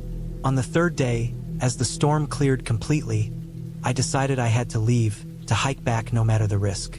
I packed my essentials, secured the cabin, and left a note explaining the situation in case anyone checked later. The snow had made the trail more difficult to follow, but I had memorized landmarks. My boots sank into the deep snow with every step, and the cold was bitter, but I pushed forward. After hours of careful navigation, I reached the stream from the first day, which helped me reorient. Following its course, I eventually found the trailhead, exhausted but alive. When I finally reached my car, relief washed over me like nothing I had ever felt before. I started the engine, feeling the warmth of the heater against my frozen skin. Driving back to civilization, I realized how fragile a sense of safety could be when isolated, how quickly the mind could imagine threats everywhere. But I also felt a quiet triumph. Survival was never guaranteed, and yet I had endured. The cabin, the snow, the circling presence outside, all of it would stay with me, etched into memory. I had faced the unknown, and while I was terrified, I had emerged with clarity, with life intact. The woods had tested me, but I had outlasted them. I had been driving through the forest roads for hours, the smell of pine thick in the air and the late afternoon sunlight streaking between the trees in thin, orange shafts. The map on my phone had long since lost signal, and I had given up trying to follow any clear route. I was on my own, seeking the kind of isolation that had become rare in my life, the kind where the only sound was the wind moving through the branches or the occasional bird calling. I didn't know what had drawn me to this particular place, just that I needed somewhere quiet, somewhere I could think and feel completely removed from everything else. The cabin I had rented for the week seemed perfect. Small, remote, built decades ago, tucked into a clearing just beyond a steep incline. The first thing I noticed when I arrived was the smell of damp wood and earth. The cabin had obviously been unoccupied for some time. The door creaked when I pushed it open, and the floorboards groaned under my weight. Dust coated every surface, thick enough that brushing my hand across a shelf left a dark streak. Sunlight fell through the windows, illuminating the floating particles in the air. There was a coldness inside, not from the temperature, but from the sense of stillness, as if the air had been trapped there for years. I spent the next hour inspecting the cabin, checking the plumbing, the small stove, the fireplace, and the few basic pieces of furniture. There was an old bed in the corner with a mattress that sagged in the middle, a wooden table with several chairs, and a small cupboard that had been emptied of any useful supplies. I had brought my own food and water, so I didn't need much else. The cabin was simple but enough for a week of solitude. That evening, after I lit a fire in the fireplace, the shadows on the walls seemed to stretch and twist unnaturally. I told myself it was just my imagination. I had planned to read a few books and write, to pass the time without distraction. But the quiet was heavier than I had expected. There were no sounds except the crackling fire and the occasional whistle of wind through the trees. The darkness outside pressed against the windows, and I found myself glancing at them more often than I needed to, feeling a tension that I couldn't explain. Around midnight, I heard it, the first sound that didn't belong. A snapping of a branch outside, followed by a dragging sound, like something heavy being pulled across the ground. My heart pounded and I froze, listening. The sound stopped, then started again, closer this time. I stayed very still, straining to hear through the wall, my pulse loud in my ears. The dragging moved around the side of the cabin, slow and deliberate. I could hear the soft scrape against the wooden siding. My first thought was an animal, maybe a deer caught in some fallen branch, but the rhythm of it was too even, too deliberate, too controlled. I tried to convince myself it was nothing, but sleep was impossible. I stayed awake, sitting by the fire, watching the shadows outside, the beam of my flashlight sweeping across the clearing. Nothing moved. By morning, the sounds had stopped, but the unease remained. I went outside to look around the perimeter, walking slowly, checking the ground. There were footprints, large, heavy, and oddly shaped, like boots with thick soles, pressed into the soft dirt. They led from the edge of the forest to the side of the cabin, then vanished. No human voice, no evidence of anyone else, just the prints. My mind raced with possibilities, and I realized just how isolated I truly was. I spent the next day trying to ignore it, fixing the fire, preparing food, reading, writing in my notebook. But the quiet had a weight to it, pressing against my thoughts, twisting them into anxious loops. Every small noise, the wind, a bird, the creak of a branch, made me tense. By nightfall, I had reinforced the doors and windows as best I could, stacking firewood and chairs near entrances, just in case. The dragging sounds didn't return that night, but I didn't sleep well. On the third day, I noticed something else. The firewood I had stacked outside, a neat pile, had been disturbed. A few logs were moved, one split open as if hit by a heavy object. There were scratches on the wood, deep and jagged, not consistent with a falling branch. My stomach churned. I tried to stay rational, maybe an animal, maybe I had imagined the dragging noises, but the scratches were deliberate, and the prints around the pile were unmistakably human. Large, heavy, deliberate steps. I stayed inside that evening, watching the trees with a sense of mounting dread. My mind began to map out every possible escape, every route back to the road. I considered leaving immediately, but the nearest main road was several miles away, and night was falling fast. I had no cell signal, no way to call for help. I realized the isolation that had felt so comforting initially now meant I was completely vulnerable.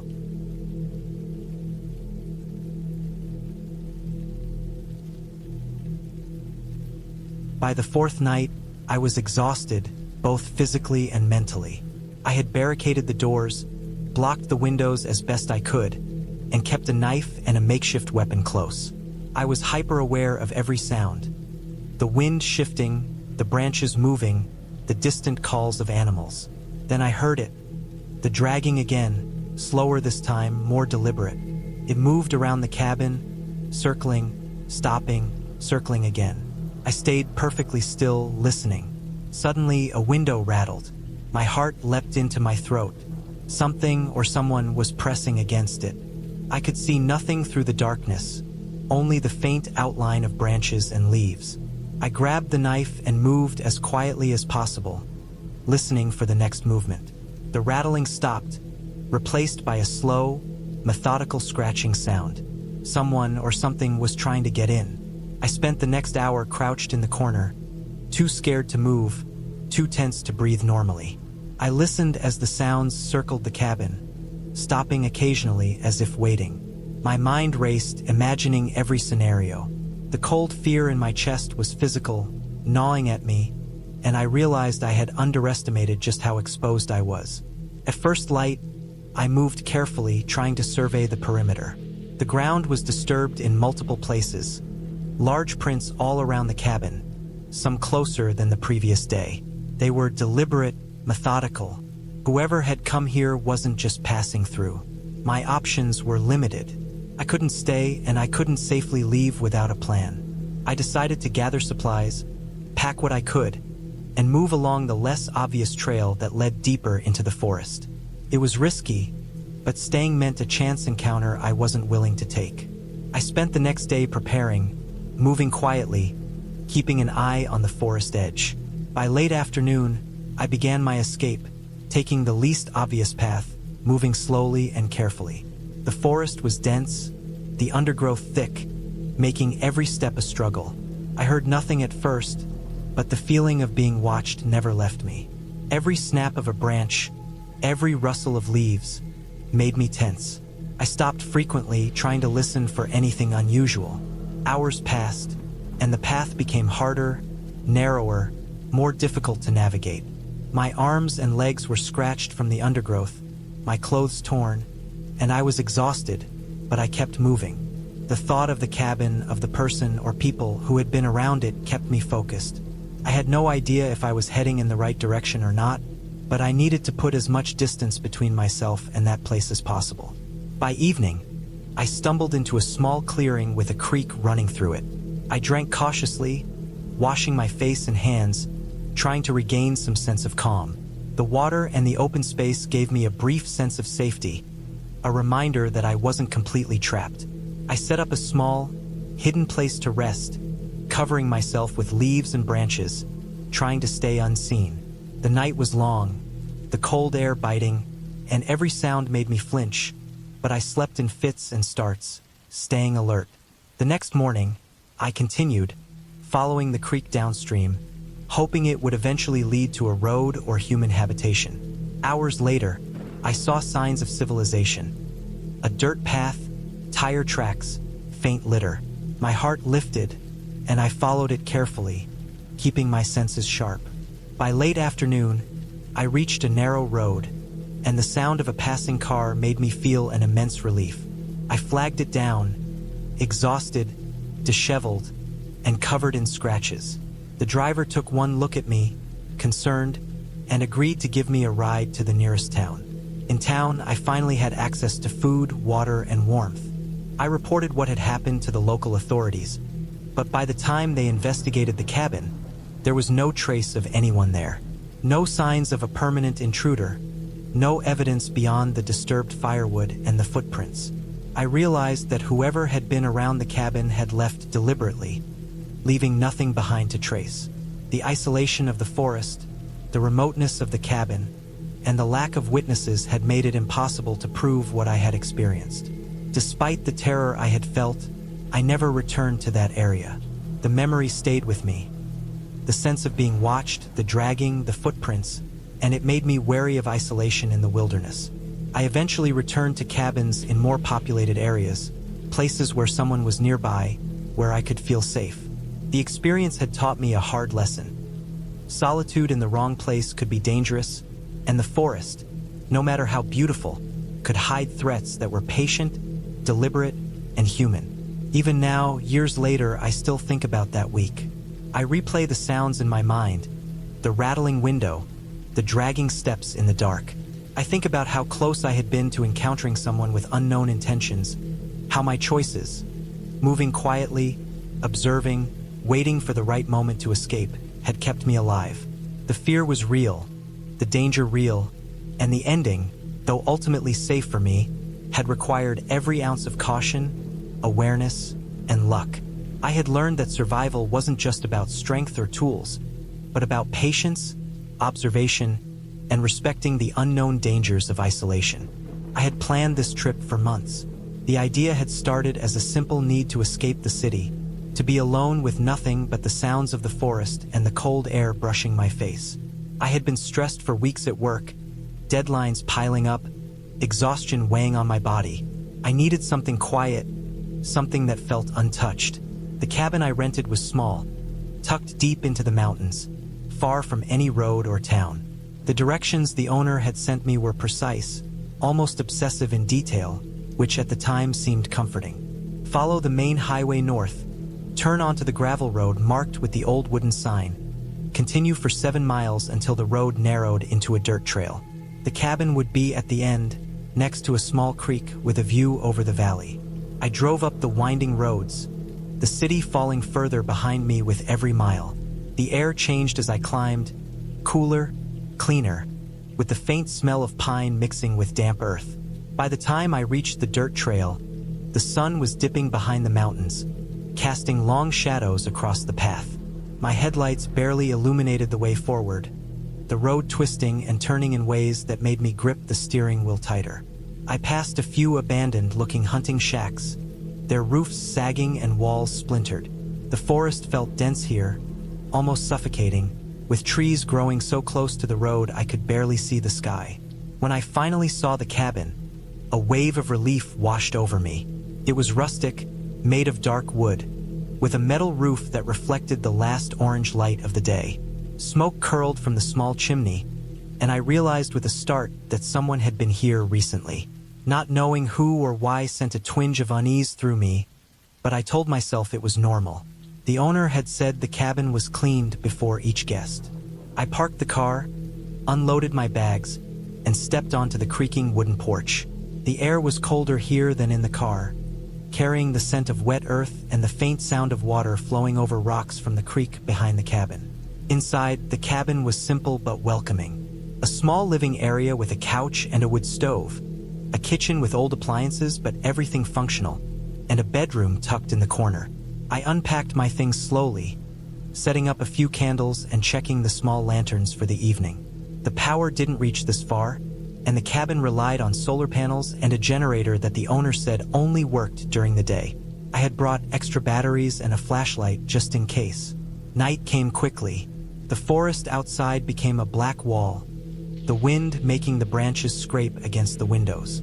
I lit the stove to warm the cabin, the smell of burning wood filling the small space. It was quiet, almost too quiet, the kind of silence that makes you hyper-aware of every little sound. A branch tapping on the window, the creak of the wooden floor, the gurgle of the creek behind the cabin. I told myself it was normal.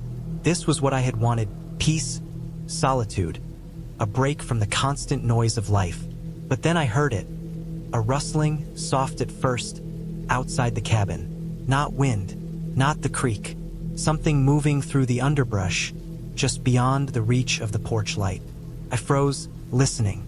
The sound stopped, then started again, a few feet to the side, then further back.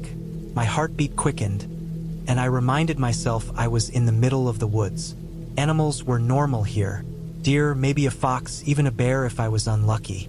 I told myself it was nothing. I checked the windows, all locked, the doors secure. I tried to ignore it, but every time I moved, every time I shifted in my chair or walked to the kitchen, I could hear it. Scrape, snap, crunch of leaves. Always nearby, always moving. My rational mind said it was probably a raccoon or a coyote, but my stomach twisted. The rustling continued for hours, the night stretching endlessly. I wrapped myself in a blanket, trying to read, trying to stay calm.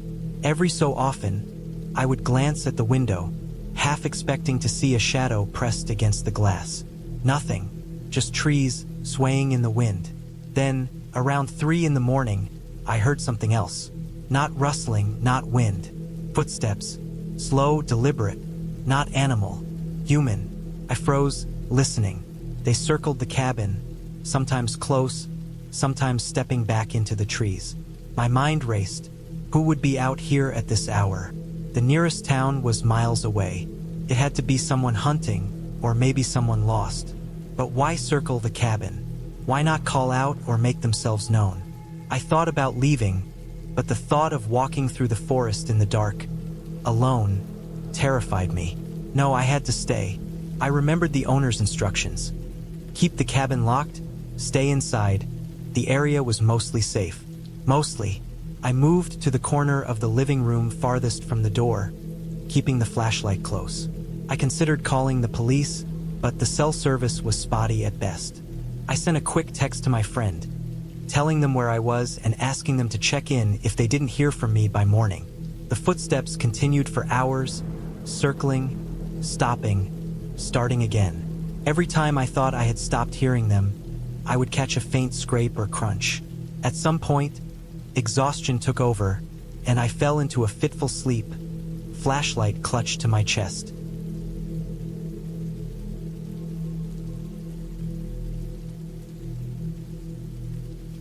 Morning came slowly, the light softening the shadows outside. I checked every window and the door. Nothing. No footprints, no sign anyone had been near the cabin. Just the forest, calm and quiet as if nothing had happened. I stepped outside, the morning air sharp in my lungs, and walked around the cabin. The ground was undisturbed except for my own tracks from the night before. Relief washed over me, but also unease. I had no explanation for what had happened. I spent the day trying to focus on tasks, chopping wood for the stove, fetching water from the creek, cleaning the cabin. I kept the windows locked, but the fear of the night before lingered. Every sound in the forest made me tense. By evening, I was exhausted but relieved that no one had returned. I lit the stove, cooked a simple meal, and tried to distract myself with reading.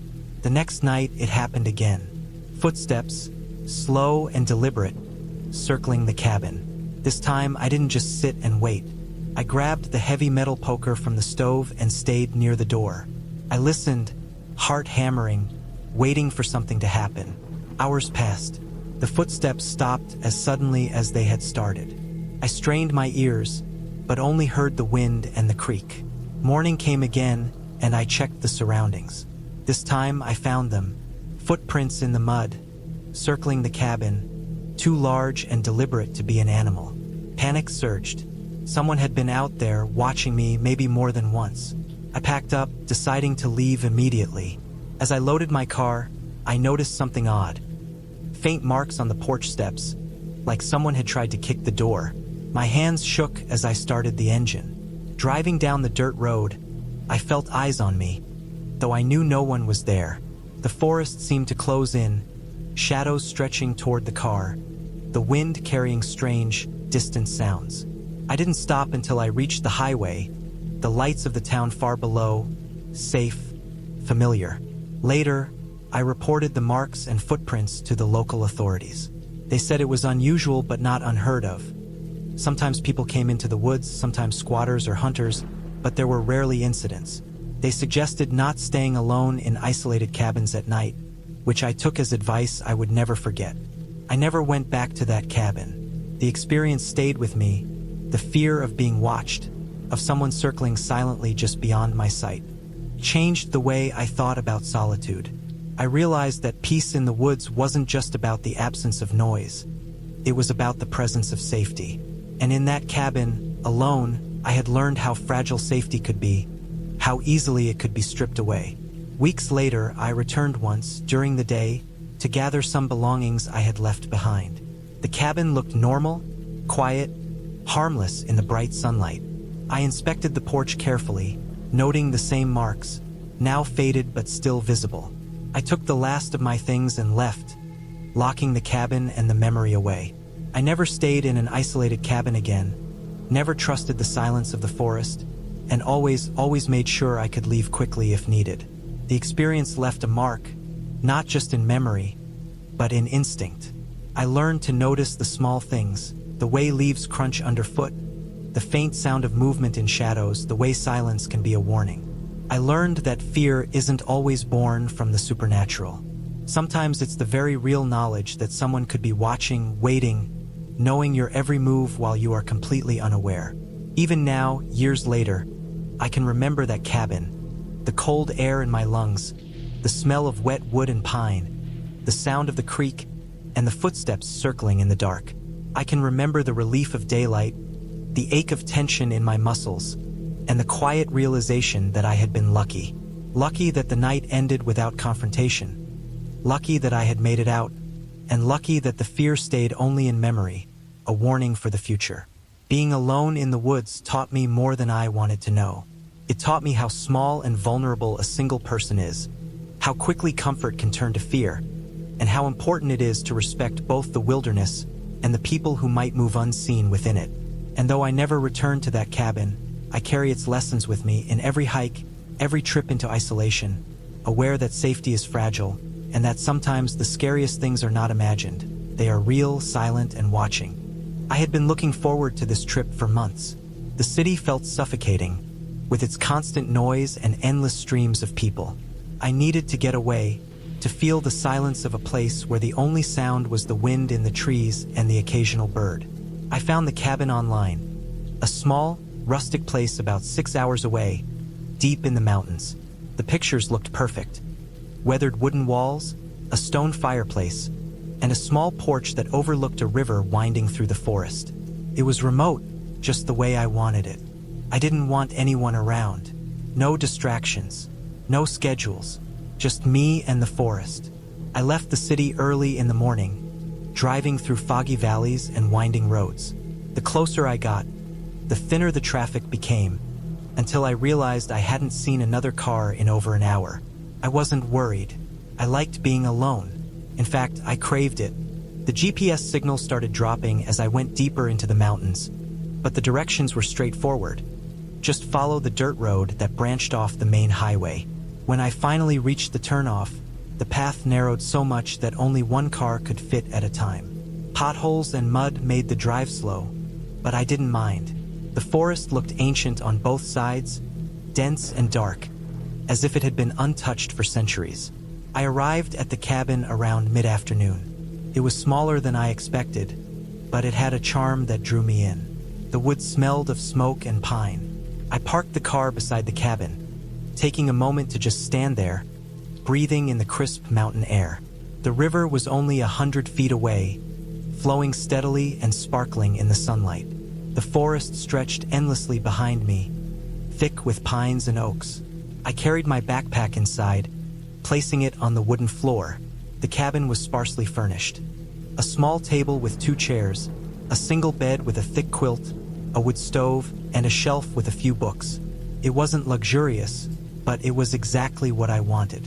I spent the first few hours settling in, unpacking my clothes, arranging my food, and starting a small fire in the stove. Outside, the forest was alive with the sounds of birds and insects. Inside, the cabin was warm, safe. I felt comfortable, content even. I walked out onto the porch just as the sun began to dip behind the mountains, painting the sky in shades of pink and orange. It was breathtaking. I took a deep breath and smiled, thinking about how perfect this escape was. Night came quickly. I ate a simple dinner of canned beans and bread, drinking water I had brought from the city. The forest went quiet as darkness fell. I lit a few candles and a lantern, their soft light filling the room. Outside, the wind rustled the trees, and I could hear the faint gurgle of the river. Everything felt normal, peaceful. But then I noticed something. A faint sound, almost imperceptible, coming from the trees behind the cabin. At first, I thought it was an animal, a deer or some smaller creature moving through the underbrush. But the sound persisted, irregular, like footsteps. I strained my ears, trying to convince myself it was nothing. I had read too many stories of people imagining things in the dark. I told myself it was just my mind playing tricks. I went to bed early that night, but sleep didn't come easily. I kept hearing noises outside, twigs snapping, leaves rustling. I forced myself to ignore them, telling myself that in a forest this large, animals would naturally wander close to a cabin. Eventually, exhaustion took over, and I fell into a restless sleep. I woke suddenly in the middle of the night to the sound of something hitting the cabin walls. My heart jumped. It wasn't the wind. It was deliberate, a sharp, hard tap. I sat up in bed, straining my eyes in the dim candlelight. Silence followed, thick and suffocating. I listened carefully. Another tap, then a pause. Then the sound of footsteps crunching in the dirt outside, circling the cabin. I froze. The forest should have been quiet. No other humans were supposed to be here. My phone was dead. There was no way to call for help. Panic started to creep in, a cold, tightening feeling in my chest. I debated whether to run to the door, but the idea of opening it to whoever or whatever was out there terrified me. I grabbed a heavy flashlight and a kitchen knife, my only potential weapons, and moved to the window. I peered through the curtains, straining to see in the darkness.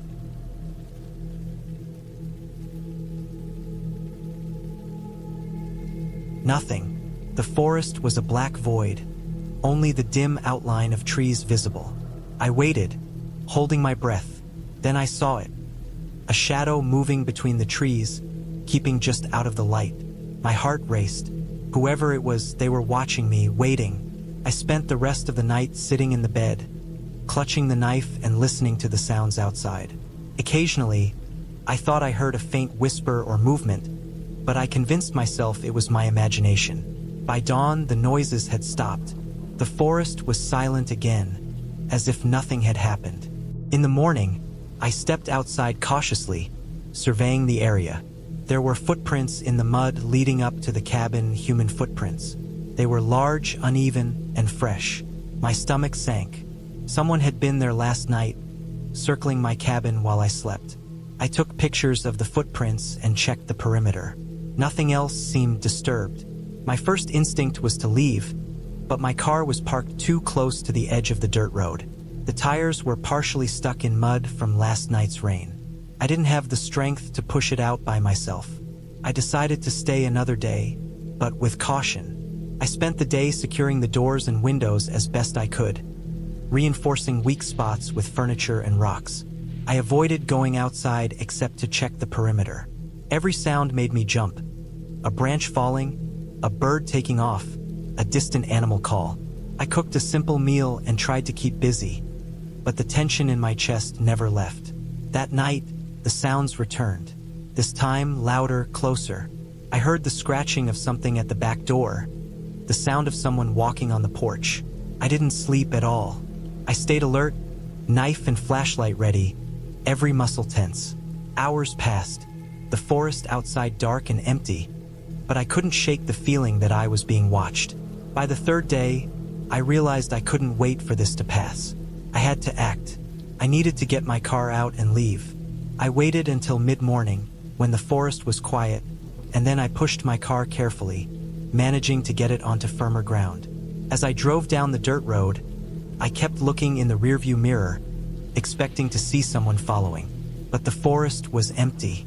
No footprints, no shadowy figure. I reached the main highway as the sun began to set. I pulled over at a gas station and called the local police, reporting the incident. They told me no one had been reported missing in that area recently, but they noted my report in case anything came up. I felt relief wash over me, knowing I was safe now, away from the cabin, the forest, and the person or people who had been stalking me. Looking back, I realized how dangerous it had been to go alone, so far from help. I had been lucky that the intruder never tried to break in or confront me directly. The isolation that had drawn me to the cabin almost became a trap. I learned a hard lesson about being prepared, about taking precautions, and about the unpredictable dangers of being alone in the wilderness. I never went back to that cabin, and I never will. The memory of those nights, the snapping twigs, the footprints, the feeling of being watched, stayed with me for a long time, a reminder of how fragile safety can be when you think you're completely alone. I had been planning the trip for months, the kind of escape that would take me far from the city and the constant buzz of people, phones, and obligations. I found the cabin through an online listing, a small wooden structure tucked into the middle of a dense forest in the northern mountains. The pictures were simple. The cabin looked worn but solid, with a small porch and a stone chimney, and the surrounding woods were thick, green, and silent. The seller's description promised complete isolation, a place to recharge and be alone with nature. That promise drew me in immediately. I packed my car with food, water, a first aid kit, extra clothing, and all the camping gear I thought I might need, then left the city behind, driving until the pavement turned to gravel and the trees swallowed the road hole. When I arrived, the cabin was exactly as described. The forest around it was dense, the trees tall and ancient, with moss growing thick on their trunks. The sun was setting, casting long shadows between the trees, and the air was cold and damp, smelling of pine, wet leaves, and soil. I parked near the cabin, took my backpack, and stepped onto the creaking wooden porch. The door resisted a little, stiff from disuse, but opened eventually, revealing a small interior. The cabin was sparse. A wooden table and 2 chairs, a small wood-burning stove, a bed in the corner with a thin mattress, and a shelf with a few miscellaneous items left behind. Dust covered everything, and the air smelled faintly of mildew.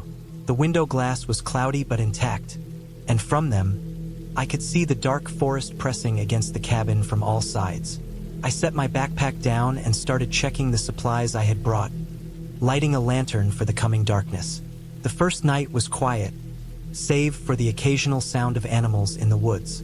A distant howl, the rustle of something moving in the underbrush, the soft thump of something heavy dropping against a fallen branch. I reminded myself that wildlife was normal, nothing to fear. Still, every time a sound came from the dark beyond the windows, my stomach tightened. The first few days passed slowly. I explored the surrounding area, collecting firewood, setting up a small outdoor cooking area, and walking the trails that branched from the main path. The forest seemed endless, and I quickly realized that once the sun set, it became impossible to see more than a few feet ahead. I stayed close to the cabin after nightfall, lighting the fire in the stove and keeping my lantern close. I read, wrote in my notebook, and tried to enjoy the solitude. Sometimes, though, I felt as though I was being watched. I told myself it was paranoia, a side effect of isolation. On the 4th night, the weather changed. Clouds moved in, heavy and low, and the wind picked up, rattling the trees and making the cabin creak. Rain began in the middle of the night, first in light taps and then in sheets of water hammering against the roof. I woke several times to check the windows, listening to the storm pound against the walls, feeling small and unprotected. Sleep came in fitful bursts, interrupted by every sound the storm produced. At one point, I heard something on the porch, scraping like someone or something was dragging a foot along the wood. My heart raced, but I told myself it was a branch, debris, or an animal. I stayed in bed, tense, listening until the sound stopped. By morning, the storm had passed. The forest was wet, every leaf and branch dripping with water.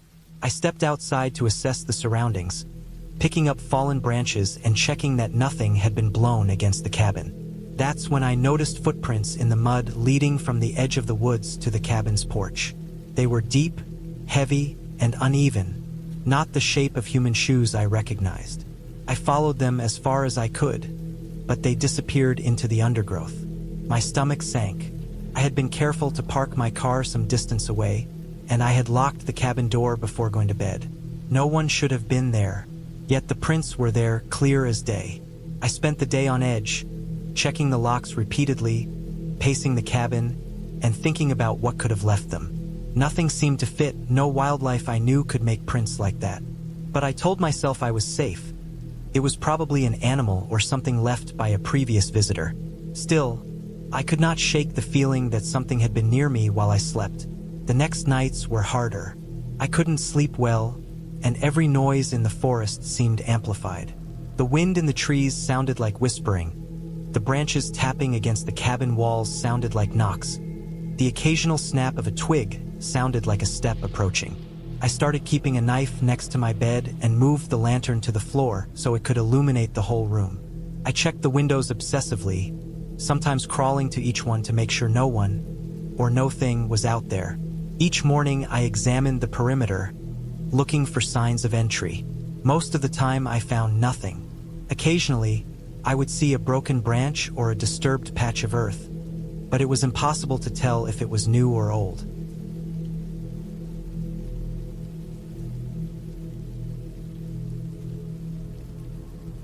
Then, on the sixth night, I woke to a sound that froze me in place. It was soft, deliberate, and close, like someone was walking across the floorboards of the porch. My lantern was on the floor beside me, casting a dim circle of light. I could see nothing through the window, but the sound continued, slow steps moving from one side of the porch to the other. I stayed as still as possible, listening. The steps stopped.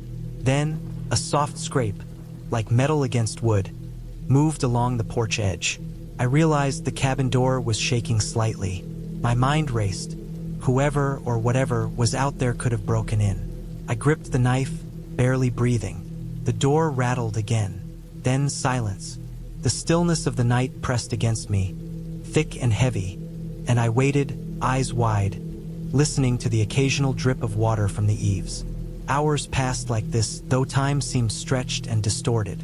Eventually, exhaustion overtook fear, and I drifted into a light, anxious sleep. Morning brought light and some relief.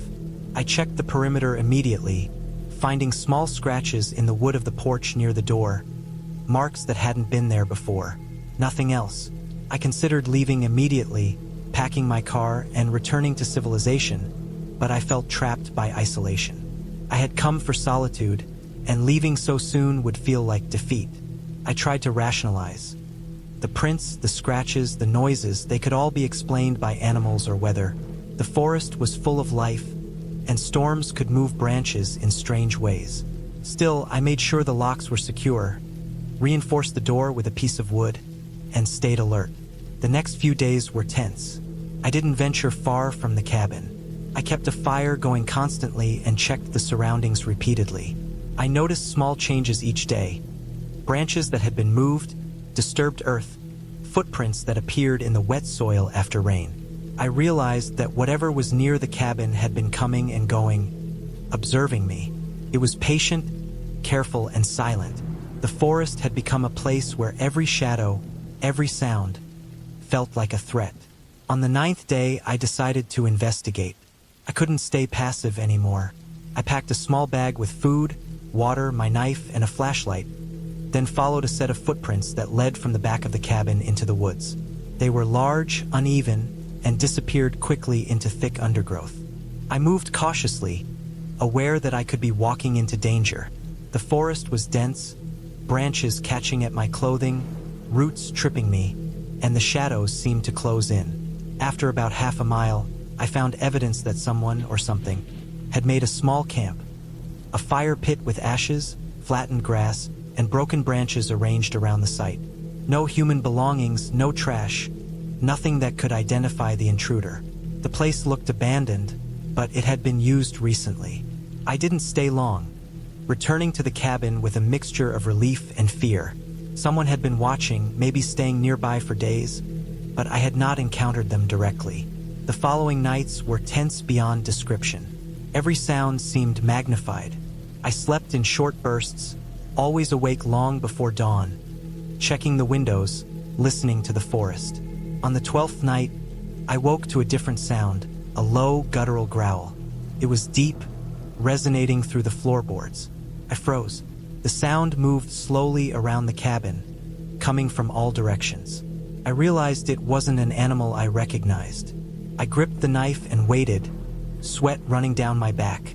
Hours passed with the noise circling, never approaching directly, never leaving. Eventually, it stopped, leaving only the normal sounds of the forest. I was shaking, exhausted, and terrified. I knew then that whatever had been following me was intelligent, deliberate, and watching. By day 13, I had reached my limit. I packed quickly, leaving behind most of my supplies. The forest no longer felt like a sanctuary. It was oppressive, hostile, and unknowable. I left at first light, keeping the car in sight as I moved quickly but carefully, checking behind me every few steps. The woods seemed to resist my departure, every branch snagging my clothes, every shadow looking like movement. I made it back to the road, exhausted, covered in scratches and dirt, and drove away without looking back. Weeks later, I learned from a local ranger that the area had a history of illicit activity. Hidden camps were sometimes used by poachers or people avoiding the law. No one ever knew who or what might be nearby. I realized that the footprints, the sounds, the signs I had noticed were probably human, not supernatural. The growl, the circling, the careful observation. It was a person, not a ghost. The isolation had made it terrifying, and my mind had magnified every detail. The experience stayed with me, vivid and raw, but I survived. I returned home, grateful for safety, and I never went back to that forest or any remote cabin again. I had sought solitude, but I had found danger, and I understood now that the wilderness, while beautiful, could conceal threats that were patient, silent, and very real. I had been looking forward to this trip for months. Life in the city was a constant barrage of noise, work, and pressure. I needed a break, a place far from everyone, where I could disappear into the quiet and just think. That's how I ended up renting a small cabin in the woods, miles from the nearest town, down a dirt road that was little more than a track worn through the trees. The pictures online had made it look inviting. A small wooden cabin with a stone chimney, surrounded by dense forest, and a little creek running nearby. The owner had promised solitude, the kind of peace that only comes when there's nothing for miles except trees and sky. I didn't realize then how isolating that solitude could become, how quickly it could turn into fear. The drive itself was longer than I expected. I left the city early in the morning, the sun just starting to rise, painting everything in pale gold. The highway was empty, but as I turned off onto the smaller roads, the pavement gave way to gravel, and the trees pressed closer, dark and thick. At one point, my GPS lost signal, and I had to rely on the directions printed out by the cabin owner. I passed abandoned barns, long stretches of forest that looked untouched for decades, and the occasional rundown farmhouse that gave me the uneasy feeling of being watched. By the time I reached the cabin, the sun was dipping below the horizon, and the shadows of the trees stretched long across the road. The cabin itself was exactly as advertised, maybe even better. The woods smelled faintly of pine and smoke, and the windows reflected the dying light. I spent the first hour just walking around, checking the perimeter, familiarizing myself with the small creek at the back, the pile of firewood stacked neatly next to the side door, and the small stone path that led from the cabin to a clearing where I guessed I could sit in the sunlight during the day. The interior was rustic but comfortable. A single room with a small kitchen, a wood-burning stove, a table and chairs, a small bed, and a bathroom that smelled faintly of mildew but was otherwise clean. There was electricity, though I was warned it could cut out if there was a storm, and a small wood stove for heat if it did. Everything seemed fine. I unpacked my things slowly, feeling the relief of being away from the constant hum of the city. I lit a small fire in the stove to warm the cabin and make it feel cozy. Outside, the wind rustled through the trees, and I could hear the faint babble of the creek. For the first night, I felt completely safe. the way you do when everything is new and unfamiliar. I settled into bed early, the fire crackling softly, and fell asleep with the windows open, enjoying the smell of pine and the sound of the water. The second day, I explored the surrounding woods. I stayed close to the cabin, mapping out trails in my head, noting where the creek ran closest to the cabin, and finding a couple of small clearings where the sunlight broke through the dense canopy. I walked for hours, stopping only to rest by the creek, feeling the cool water on my hands, and listening to the sounds of the forest. Birds called from the trees, squirrels darted through the underbrush, and the occasional deer crossed my path. Everything was peaceful, almost hypnotic, the kind of peace that made you forget time. By evening, I returned to the cabin exhausted but content, cooked a simple meal over the stove, and went to bed early again. It was on the third day that I first noticed something was off. I woke early, before the sun had risen, to the sound of a branch snapping outside. I lay still for a moment, telling myself it was probably an animal. There were deer, raccoons, and sometimes larger wildlife in the area. But the sound was different. It wasn't random like a falling branch. It was deliberate, too sharp, too quick. I held my breath and listened. Nothing else. Just the usual rustling of leaves and the creek flowing nearby. I convinced myself I was imagining it, that my mind was on high alert because I was alone, and tried to sleep again. Later that day, while fetching water from the creek, I noticed footprints in the mud. They were too large for any deer or raccoon I had seen, and human-shaped. They started from the edge of the forest and stopped a few meters from the cabin. My stomach sank. I hadn't expected anyone else to be this deep in the woods. I didn't see anyone, but the footprints were fresh, the mud still soft. I followed them back to the cabin's edge, but they ended abruptly. Whoever had left them hadn't come any closer. My heart was racing, but I told myself again it could be a local hunter or someone lost. Still, I felt the first twinge of unease. That night, I slept lightly. Every noise outside, the wind, the creek, a bird taking flight, made me jump. I kept the doors locked and checked the windows several times.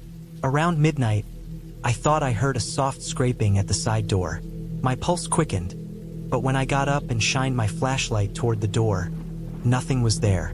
I walked around the cabin, every step making the wooden floor creak, and saw nothing unusual. The fire had burned low, leaving the room dimly lit. I tried to convince myself again that it was an animal brushing against the door, or a branch swaying in the wind. Still, I couldn't sleep properly after that.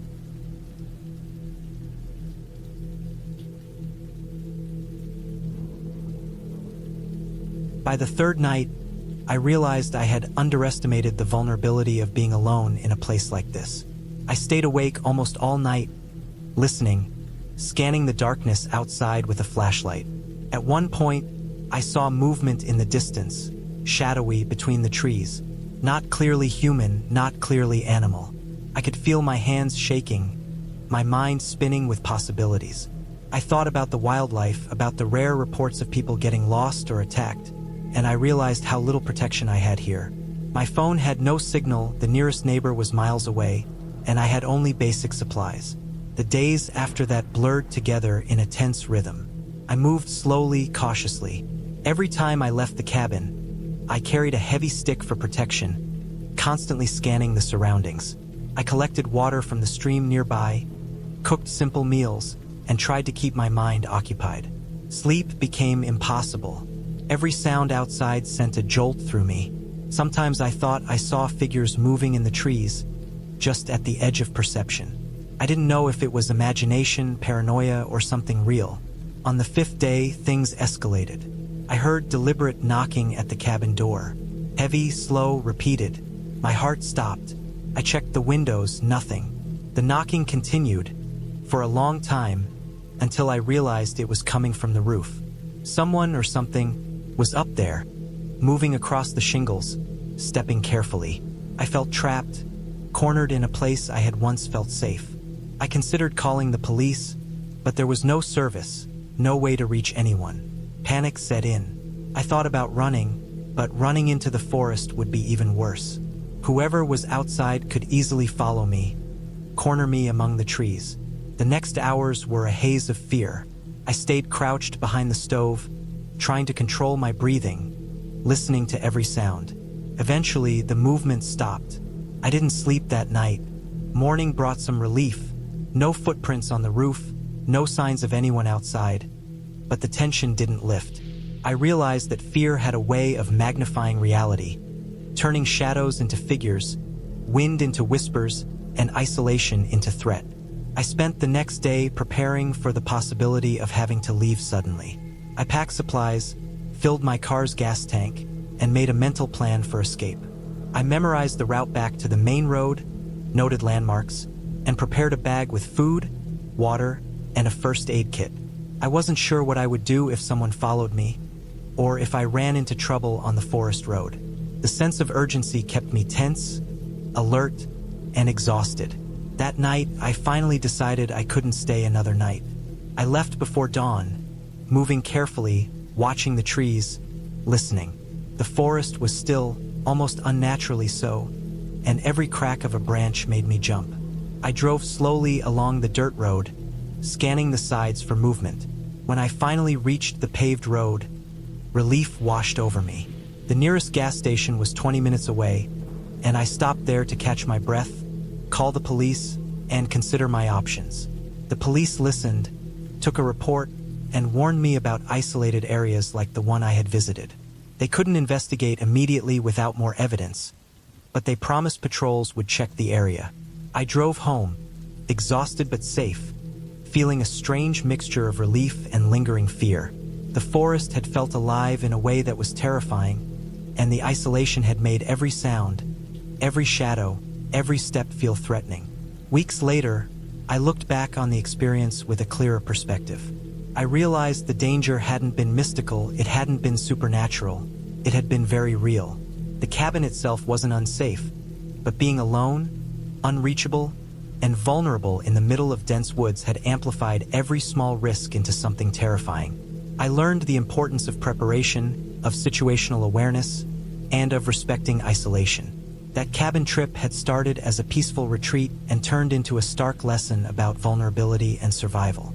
I didn't return to that cabin, and I don't think I ever will. But the fear I felt, the awareness of how quickly solitude can turn into danger, stayed with me. I understood that being alone in the wilderness wasn't just a romantic idea. It was a responsibility, one I hadn't fully appreciated until I experienced it firsthand. I had been looking forward to this weekend for months. After 6 weeks of endless work, with no break and constant stress, I felt I needed to escape entirely from everything. I chose a cabin deep in the woods, something I found online at the last minute, off the beaten path, isolated, far from the small town I lived in. It wasn't a fancy place. It was a wooden cabin with a small porch, a fireplace, and a wood stove for cooking. The pictures made it look quaint, peaceful, and quiet. I wanted quiet. I wanted nothing but trees, the smell of pine, the sound of wind, and maybe a few birds. That's all I wanted. The drive was long, over 100 miles, winding through narrow country roads. I watched the scenery change from suburban houses to open fields and then to dense forest. The further I drove, the more the sense of leaving the world behind grew, and I welcomed it. There were no streetlights, no other cars for miles, and eventually the pavement ended, turning into a rough dirt road that jostled the car at every turn. I remember thinking, at that moment, how alone I was, completely alone. There was a thrill in that, a kind of anxious excitement, because for a long time I had been craving solitude. Finally, I saw it, the cabin. It was small, built with rough timber, and had a steep roof that looked like it could hold snow in the winter. Smoke curled from the chimney, although no one was there to light a fire yet. The porch sagged a little, the steps were uneven, and there were scratches in the wood where perhaps a branch or animal had brushed against it. It looked as if it had been there for decades, quietly sitting among the trees. I parked the car and stepped out. The air was sharp, crisp, and smelled like damp earth and pine. A thin layer of fog hung between the trees, making the cabin seem even more isolated, almost as if it were hiding. I unloaded my backpack slowly, Inside, I had clothes, a few canned goods, a flashlight, some matches, a small first aid kit, and a journal. I had intentionally left my phone at home. I wanted to be completely cut off. The cabin door creaked loudly as I pushed it open, revealing a small main room. It had a rough wooden floor, a fireplace, a few chairs, a table, and a narrow kitchen counter with cupboards. The air inside was cold and smelled of damp wood and old smoke. It wasn't unpleasant, just empty. I liked that. I wanted empty. After lighting a fire and preparing some canned soup, I sat on one of the chairs by the fireplace, the warmth spreading slowly through me. Outside, the wind rustled the trees, and I could hear the occasional snap of a branch. I told myself that these sounds were natural, part of the forest, part of being alone, and I should not feel nervous. Yet, despite that, there was a flicker of unease I could not shake. Maybe it was the way the cabin seemed to sit in silence, completely detached from everything, or maybe it was just me being too aware of how alone I was. Night fell quickly. The sun disappeared behind the trees, and darkness enveloped the forest. Inside, the cabin was lit only by the fire, which crackled and popped. I could see shadows moving on the walls, created by the flames. I felt a chill despite the fire, a subtle tension that crawled along my spine. I reminded myself that it was simply the cold, the wind, and the isolation, nothing more. But even as I reassured myself, I felt the weight of the quiet. No cars, no voices, no distant lights. Just trees, shadows, and the occasional animal moving in the underbrush. I decided to explore a bit before going to sleep. The cabin had a small loft, accessible by a narrow staircase. The loft had a mattress on the floor and a small window that looked out over the forest. From there, I could see the fog weaving between the trunks, the branches moving in the wind. The scene was beautiful, but it had an edge of something I couldn't name. I shook it off, convincing myself that it was only nerves. I went back to the main room and set up a small sleeping area near the fire. I had planned to sleep with the fire going, partly for warmth and partly for comfort. I couldn't explain why, but I felt safer with the fire alive, its light pushing back the darkness. I sat there for hours, watching the flames, listening to the wind, occasionally glancing at the shadows that seemed to dance across the walls. My mind started to wander, imagining strange shapes in the dark outside, things moving just beyond my line of sight. Every time a branch scraped against the side of the cabin or the wind blew harder, I felt a spike of anxiety. I kept telling myself it was normal. That's how the forest sounded. Nothing else.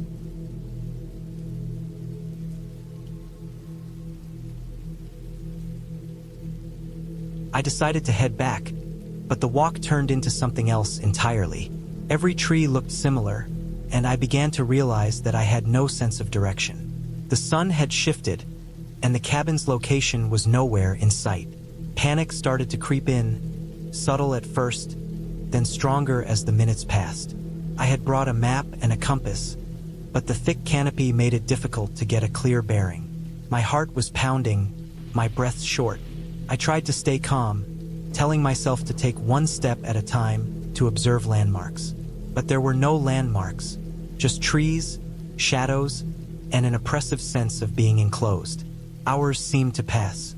I stumbled over roots, scraped my legs on branches, and fell more than once. I drank water from my bottle, realizing that I had only brought a limited supply. The forest, which had seemed inviting in the morning, now felt vast, overwhelming, and dangerous. I started thinking about the things that could happen. Falling, injury, animal encounters. My mind ran through every possibility, and I hated myself for underestimating the woods. Yet, I kept moving, trying to mark my route, leaving small scratches on tree bark as I went.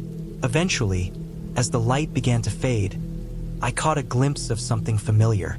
At first, I wasn't sure, but then I recognized the cabin's roof through the trees. Relief hit me like a wave. I moved faster, my legs trembling with exhaustion and adrenaline. When I finally stepped onto the clearing, I collapsed against the cabin wall, breathing heavily, soaked with sweat, dirt, and leaves. I had been gone longer than I realized. The sun had almost set, and the shadows of the trees stretched long and threatening across the clearing. I took a moment to calm down, drinking water, resting against the cabin's door. My hands were scratched, my knees bruised, and my clothes torn. But I was back.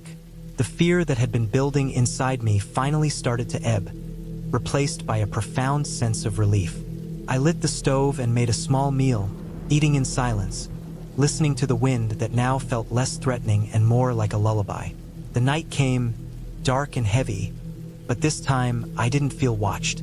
I slept fitfully, but my restlessness was tempered by knowing I had made it back safely. The following day, I stayed close to the cabin. I gathered more firewood, explored the clearing, and made small improvements, moving rocks to mark paths, clearing brush, and setting up a small perimeter with sticks and branches so I could always see the edges of the area. I realized that I had underestimated the forest, and I respected it now. There was beauty here, but also danger. It demanded attention and caution. I resolved to stay within safe boundaries for the rest of my time there. On the third day, I explored again, but carefully, keeping the cabin always in sight. I discovered a small pond not far from the clearing, with clear water and signs of wildlife. I spent hours observing the tracks of deer and raccoons, the movement of birds, and the patterns of clouds reflecting on the water. There was a rhythm to the forest, and I was beginning to understand it, not as a hostile place, but as one that existed independently of me, indifferent to my presence. I respected its rules, and it let me move within it safely. By the end of the weekend, I felt a sense of accomplishment.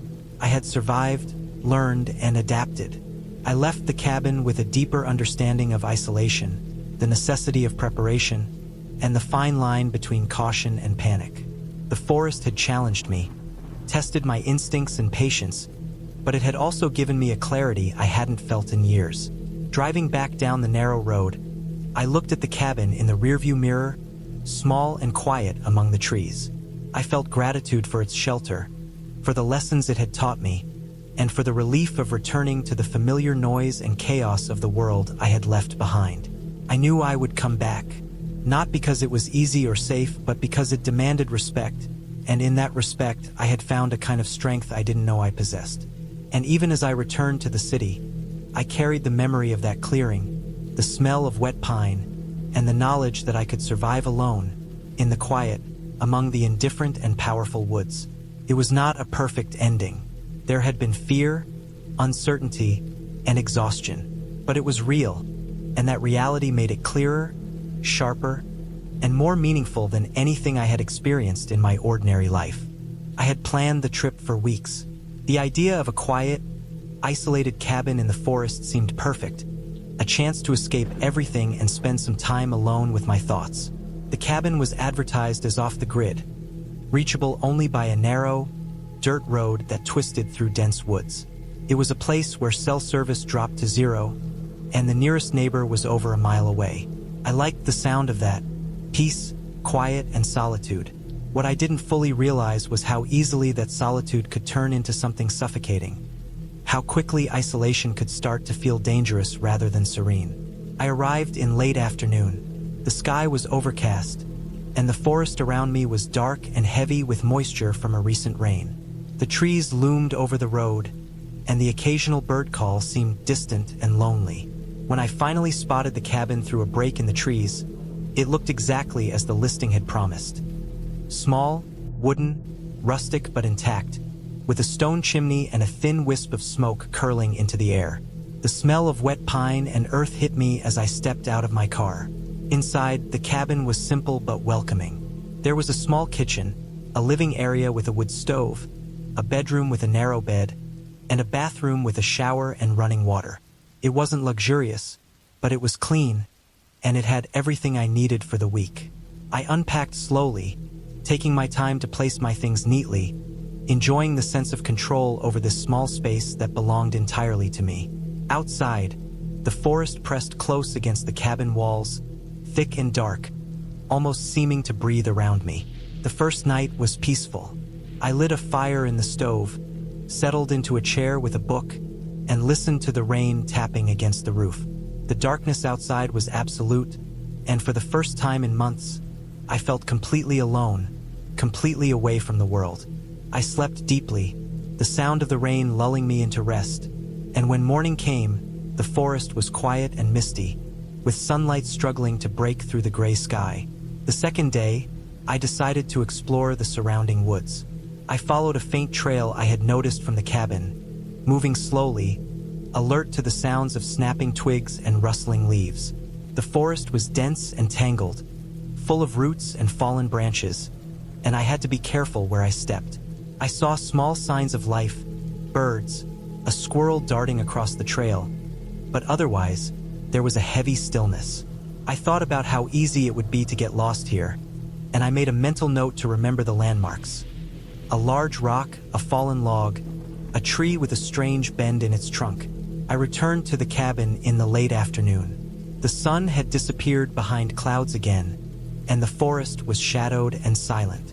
I ate a simple meal and sat by the stove, trying to shake off a creeping unease that I couldn't name. It wasn't anything specific, just the feeling of being watched. The way the wind seemed to move the trees in unnatural ways. The way a distant animal sound would echo too loudly in the still air. I told myself it was normal. It was just the woods, just isolation. But that night, I woke up to the sound of movement outside. First, I thought it was a deer or maybe a raccoon. But the sound was deliberate, heavy steps, crunching through the underbrush, circling the cabin. My heart raced. I stayed very still, straining to hear. The steps stopped. I could almost feel eyes on me, though I knew it made no sense. I told myself it was a human, someone hiking, someone passing, but the forest was empty. There was no road nearby, no other cabins. Whoever it was, they couldn't be far, and that realization tightened the knot of fear in my stomach. I didn't sleep much after that. The next morning, I found signs that someone had been near the cabin while I slept. Small footprints in the damp earth outside, too small to be an adult man but too large for most children. I checked the windows and doors, they were all intact, locked from the inside, no damage. But the footprints circled the cabin, stopping at the edge of the tree line. My stomach churned. Whoever or whatever had been there hadn't come inside, hadn't broken in, but their presence was a threat, an intrusion I couldn't ignore. I decided to stay inside that day. I kept the fire going, barricaded the door as best as I could with furniture, and watched the forest. Every small sound made me jump. A bird landing on a branch cracking under some small animal's weight. I couldn't leave the cabin without confronting the unknown, and that terrified me. The isolation, which had been comforting at first, now felt suffocating, pressing in on me from every side.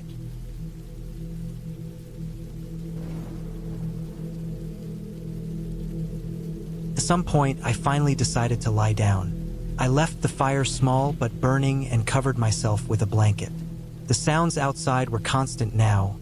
The wind, the rustling leaves, the distant calls of animals.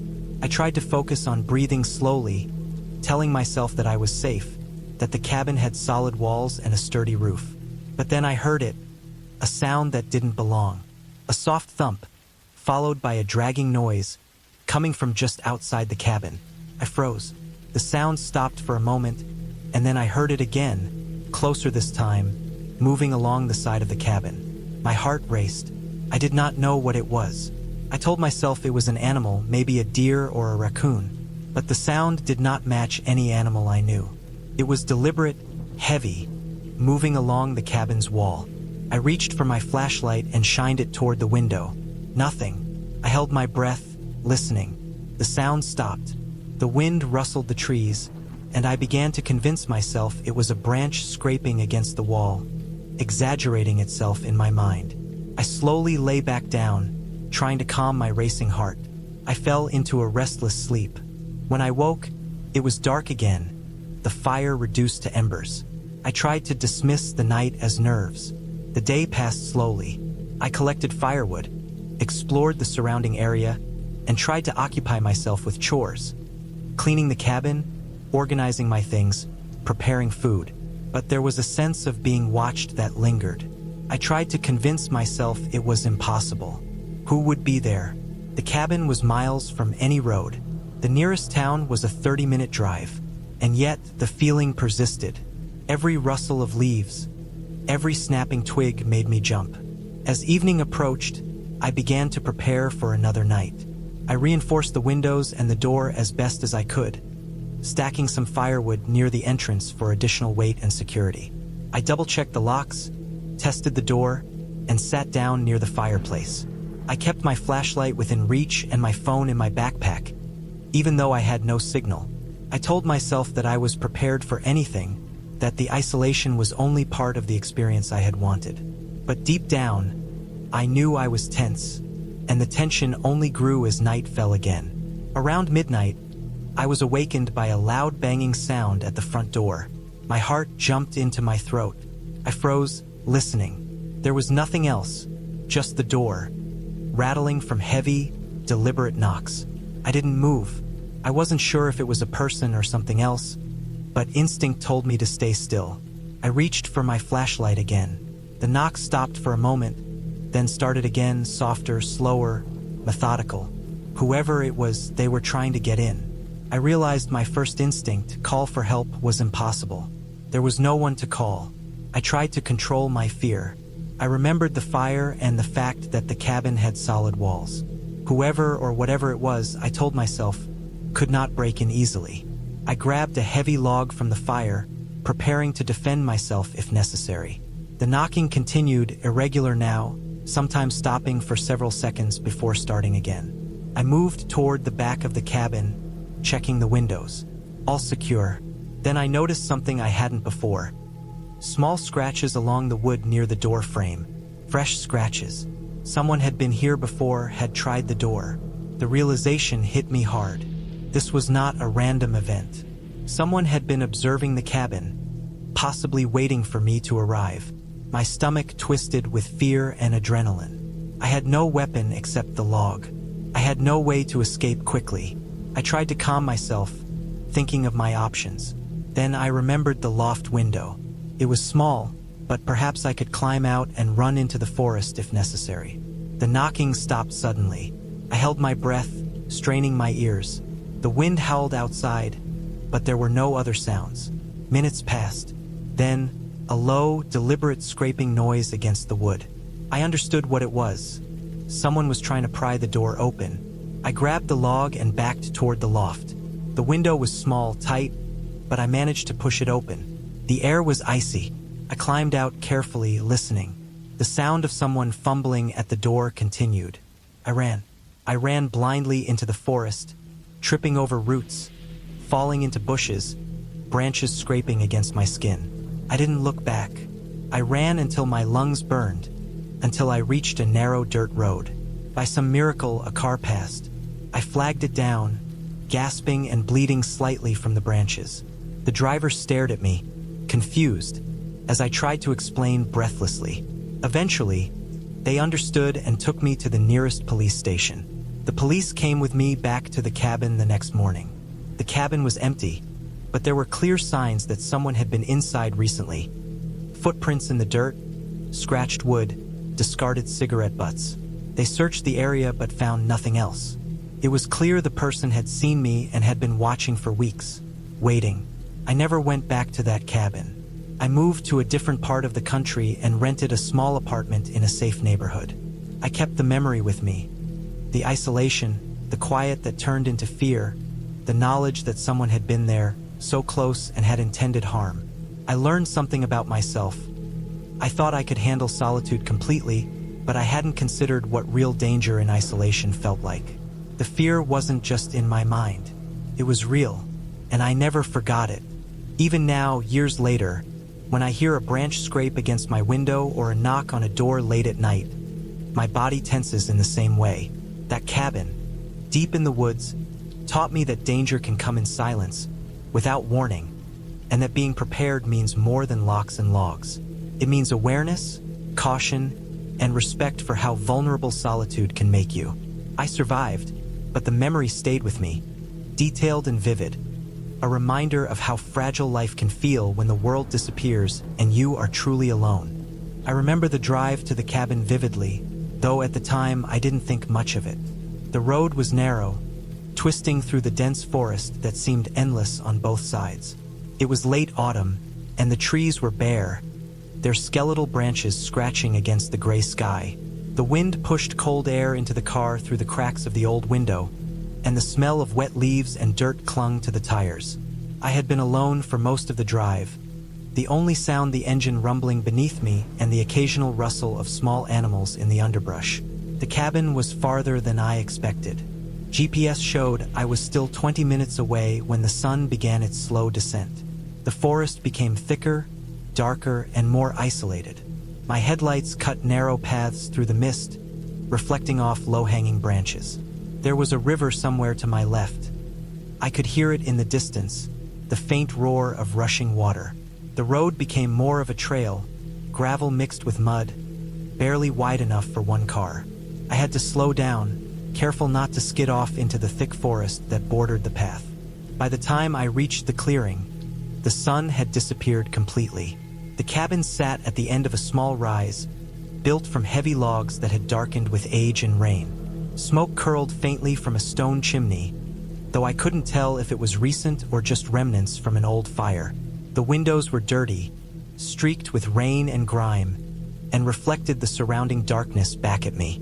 There was no porch light, no motion, no signs of life. The air was still, heavy with the smell of wet pine and moss. I parked and stepped out, closing the car door behind me. The sound seemed loud in the stillness. Every step I took crunched on the wet leaves and sticks, and I found myself tensing at every rustle or snap of a branch. I told myself it was just the wind, maybe a small animal, but the tension didn't ease. The cabin's door was wooden, massive, and slightly warped from years of weather. I pushed it open and it creaked loudly. Inside, it smelled of damp wood and mildew. Dust covered every surface, floating in small clouds whenever I moved. The room was sparsely furnished.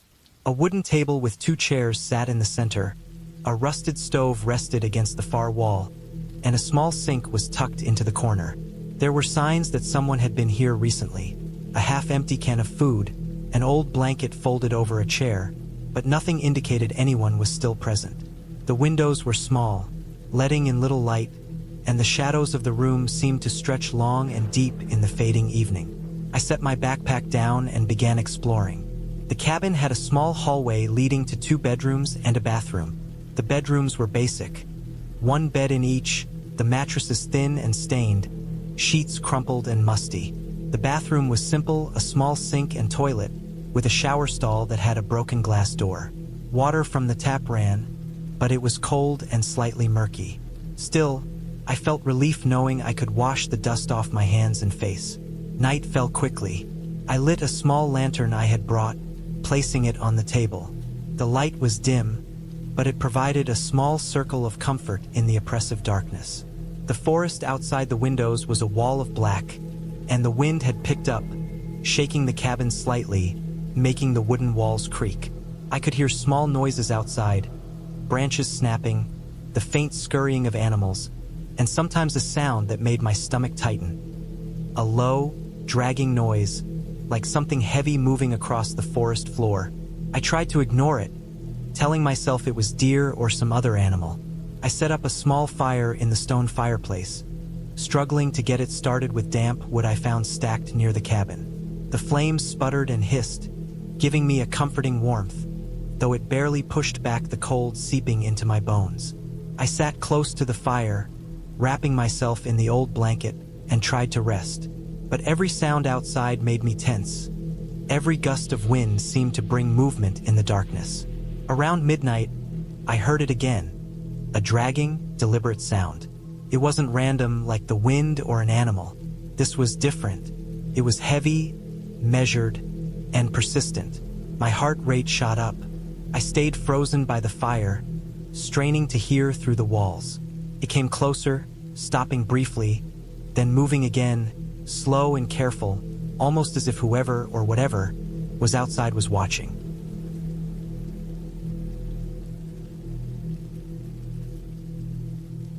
I ducked back inside, my mind racing. The first thing I did was lock the door, even though it didn't have a proper lock.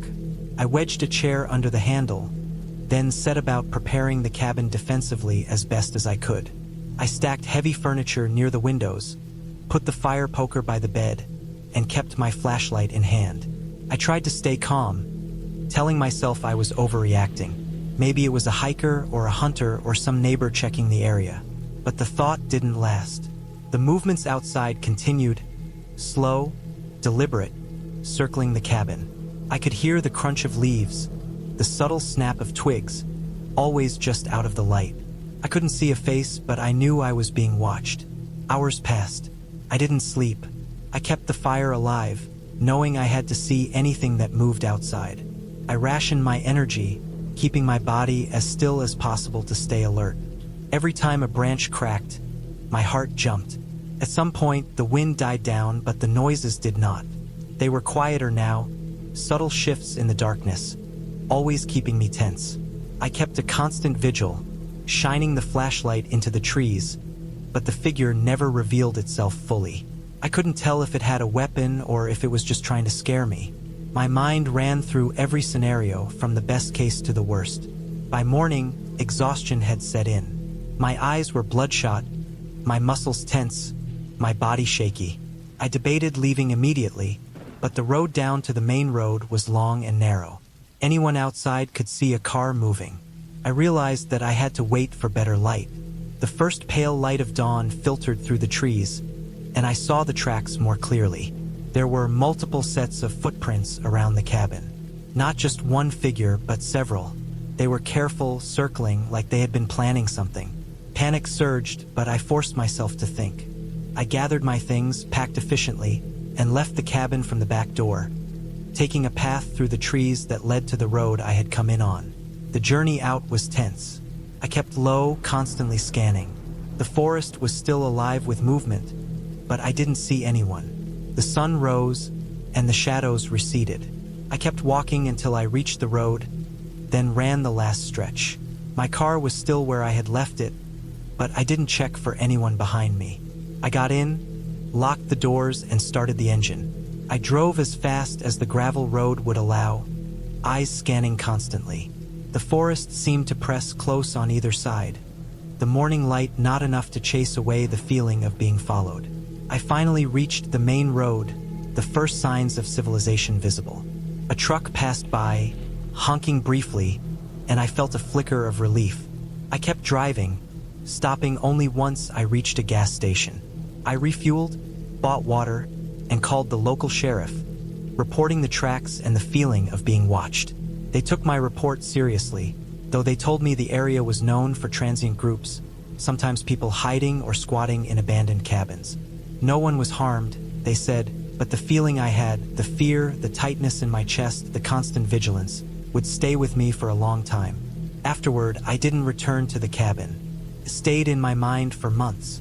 Every time I saw a dense forest or a quiet clearing, I remembered the sounds, the way the shadows moved, the way the forest seemed to hold its breath while I stayed awake all night. The experience changed the way I viewed isolation. Before, I thought it was freedom. After, I realized it was vulnerability.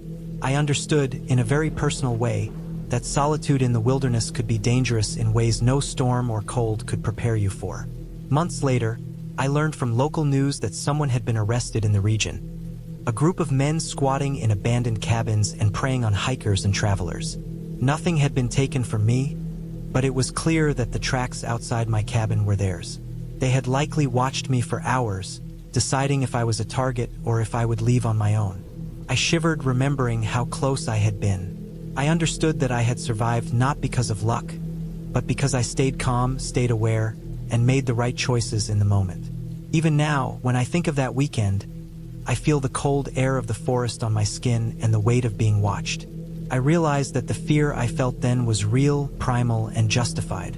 I also realized that survival depends on observing, planning, and trusting your instincts. That cabin, with its silence and shadows, had taught me lessons I couldn't have learned anywhere else. It was terrifying, yes, but I survived, and I left with a clarity about danger, about trust, and about the way humans can disappear into shadows. And in that, there is a certain hard-won peace. I know now what it means to survive, and I know the feeling will stay with me forever. I had been driving for hours, the long stretch of forest roads cutting through the mountains in winding curves that seemed to twist forever. I had been looking forward to this trip for months. The idea of escaping the city, of being alone in the quiet of the forest, was exactly what I needed. Work had been draining, and my mind was full of stress I didn't know how to release. I found the cabin online, a small, isolated place at the edge of a dense forest, advertised as completely private. The owner mentioned there was no cell reception beyond a certain point, and I felt a strange thrill at the thought. The silence, the isolation, the chance to be alone with my thoughts. The road narrowed as I left the last bit of pavement behind, turning into a dirt track that shook the car violently with every pothole. The sun was dropping behind the mountains, casting long shadows that stretched across the forest floor. I could see the trees swaying lightly in the evening breeze, their tops catching the last of the golden light. The smell of wet soil mixed with pine made me feel a strange sense of comfort. I kept driving, telling myself I would reach the cabin soon. After what felt like another hour, I finally spotted it. A small, wooden cabin tucked into a slight clearing. It was simple, with a slanted roof and a porch that ran along one side. Smoke curled lazily from the chimney, and I realized that someone must have been there recently. The thought made me a little uneasy, but I parked the car anyway. The air was cold, and the light from the setting sun was fading fast. I grabbed my backpack and stepped out, feeling the soft dirt under my shoes, the quiet pressing against me like a weight. The cabin looked normal, but there was a sense of emptiness around it.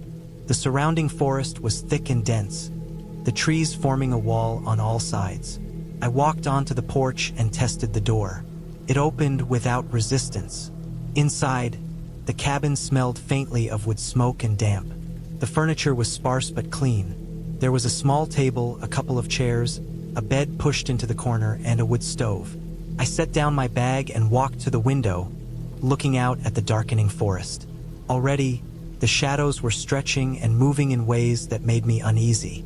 I spent the next hour unpacking, lighting a few candles, and making a small fire in the stove.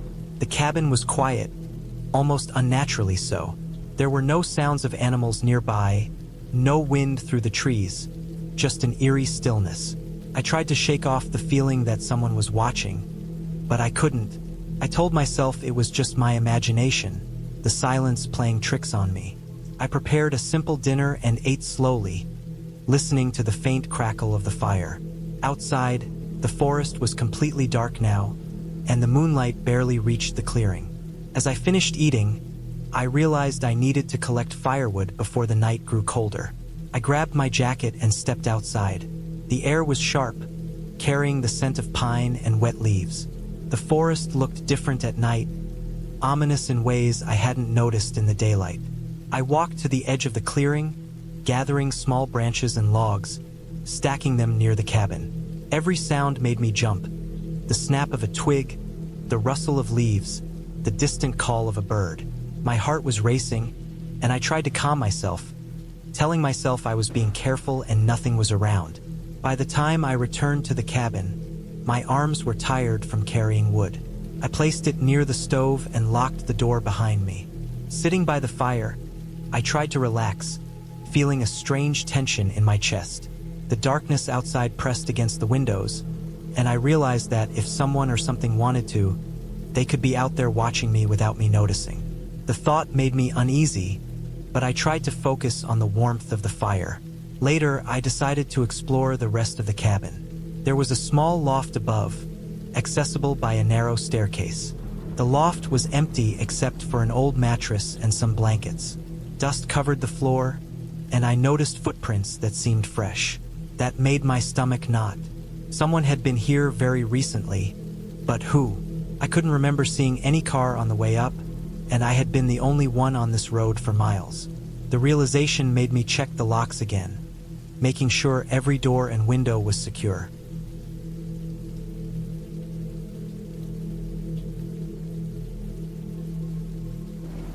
I didn't want to go to the window.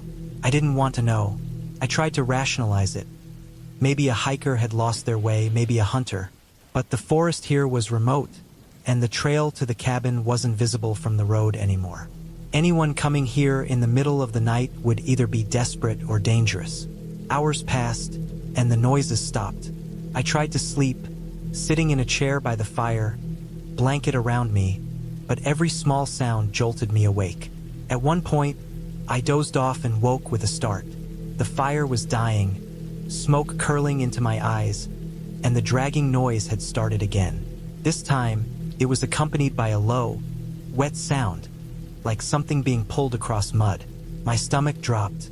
I checked the windows carefully, trying to see anything outside, but the glass was streaked and fogged. I caught a glimpse of movement, a shadow shifting near the edge of the clearing, but I couldn't tell what it was. Could have been a deer, a tree limb, my imagination. But the feeling of being watched was undeniable.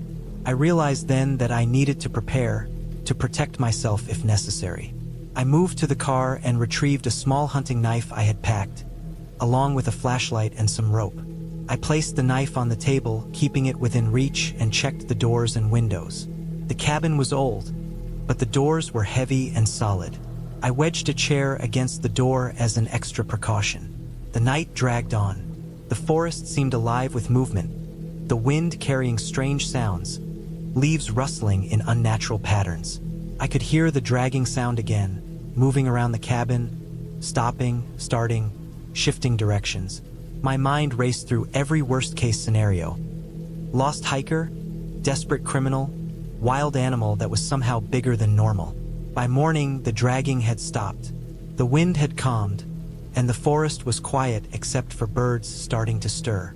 I checked outside cautiously. The ground near the cabin was disturbed. Deep, heavy tracks in the mud, not like deer or any normal animal. They were human. They circled the cabin, disappeared into the trees, then reappeared near the edge of the clearing. Something had been here all night. I didn't stay. I packed quickly, leaving as little behind as possible. The car started, and I drove slowly down the narrow road, watching the trees, listening for sounds. Nothing followed, but the tracks haunted me. It was the first time I realized how vulnerable I had been, how exposed. The isolation that had seemed peaceful now felt dangerous. Weeks later, I learned that someone had been living illegally in the forest, in abandoned cabins and shacks, moving quietly to avoid detection. They would scavenge for food, sometimes stealing from nearby homes, always careful, always patient. It made sense, the dragging sound, the deliberate circling of the cabin, the human footprints. I had been lucky. I hadn't seen them up close, but I had felt their presence, and that awareness had kept me alive. I never returned to that area. I warned others who had cabins or were planning trips, telling them to check their surroundings, to be cautious. The experience stayed with me, long after the sun returned and the forest seemed normal again.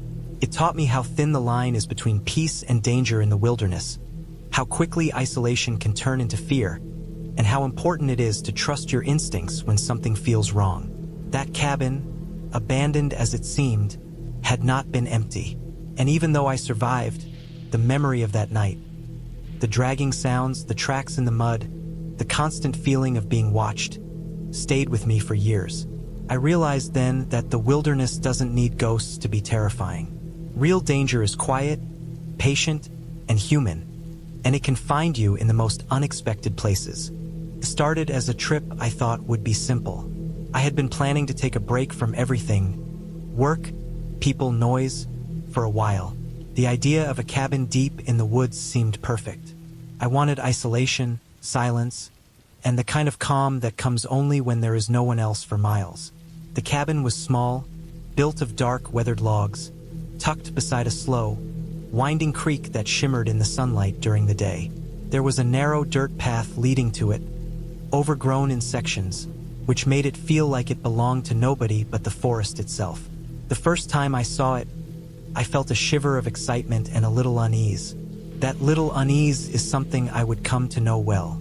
The drive up the long, winding road was uneventful. I remember the change in the air as I got higher into the hills, the scent of pine mixing with something damp and earthy, the kind of smell that clings to your skin after a rain. The cabin looked exactly like the photos online, which was rare. The windows were small and square, and the roof sagged slightly in the middle, suggesting years of storms and snow had passed over it. The porch had a wooden railing, splintered in spots, and the steps creaked when I climbed them. I carried in my small pack the one with essentials: a few changes of clothes, a small first aid kit, canned food, bottled water, a lantern, a sleeping bag, and some basic tools. I had been careful to pack lightly. The cabin had no electricity, no running water, no cell signal. I wanted it that way at first. I wanted the silence. The interior was small, a single room with a loft above. The loft had a thin mattress and a small blanket. Downstairs there was a wood-burning stove, a small table with 2 chairs, and a few shelves with books and a scattering of cooking utensils. The floor was wooden, rough and uneven, but solid. A single window looked out toward the creek. I spent the first hour walking through the cabin, inspecting it, imagining myself here for a week. The forest beyond the windows was dense, thick with pine and fir. The creek reflected the light in ripples, soothing in its simplicity. The first night was quiet, almost too quiet. I had built a fire in the stove, enough to take the chill off, and sat on the wooden chair watching the flames. The wind outside rattled the cabin slightly, but it was nothing unusual. The darkness beyond the window seemed complete, oppressive even, but in a way that felt peaceful. I slept well, in spite of the unfamiliar creaks and groans of the old cabin. The next morning, I decided to explore the surrounding area. The forest was dense, with patches of thick underbrush and fallen logs that had been there for decades. Birds called now and then, but there was no sign of other humans. I found an old trail that ran along the creek, mostly hidden by ferns and low branches. I followed it, curious where it would lead. After about an hour, the trail ended at a clearing where the trees opened up to a small, stagnant pond. It wasn't particularly pretty, the water dark and murky, but it gave me a sense of being in the middle of nowhere. I turned back the way I had come. As the day went on, I started noticing small things. The creek sounded louder than it had in the morning. It was probably my imagination, but it seemed as though the rhythm of the water had changed, more hurried, more irregular. Later, when I returned to the cabin, I saw footprints in the dirt just outside the porch. They were faint, almost blending with the soil, but there was no doubt about them. They weren't mine. I froze, heart pounding, scanning the edge of the forest. Nothing moved. No birds, no rustling. I convinced myself they were probably from a deer or some other animal, but there was a lingering unease. That night, I went to bed with the lantern on beside me.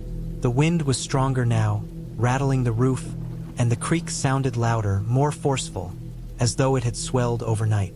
I didn't sleep well. Every small noise woke me: the creaking floorboards, the rustling of leaves against the window. At some point, I thought I heard a footstep on the porch. My heart stopped. I strained my ears, but the only sound was the wind and the creek. I tried to calm myself, telling myself it was impossible. There was no road for miles, no other cabins nearby. The following day, I stayed mostly inside, chopping some wood for the stove and tidying up the cabin. The footprint incident had shaken me, and I wanted to stay close. I explored the creek for a bit, noticing that it had risen slightly, probably due to rain upstream. The forest felt more enclosed, the shadows longer and denser. Around dusk, I noticed a figure in the distance, moving between the trees, or perhaps just the shadow of a fallen branch. I convinced myself it was nothing, but I couldn't shake the feeling of being watched.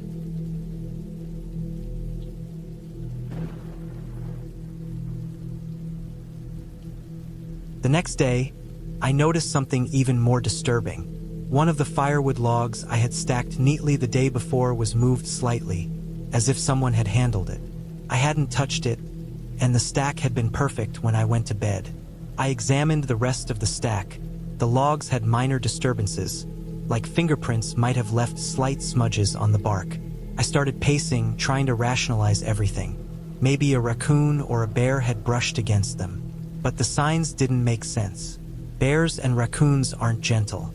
They don't move logs without leaving deep scratches or claw marks. These marks were shallow, deliberate. Someone had been here. My stomach churned. I spent the rest of that day constantly checking the windows, barricading the doors with a chair, and keeping a knife within reach. I didn't leave the cabin except to quickly fetch water from the creek while keeping my eyes constantly scanning the treeline. Every rustle in the trees, every snapping twig made me freeze. I started noticing small signs. A broken branch here, a flattened patch of grass there, all suggesting that someone or something was moving carefully, watching me.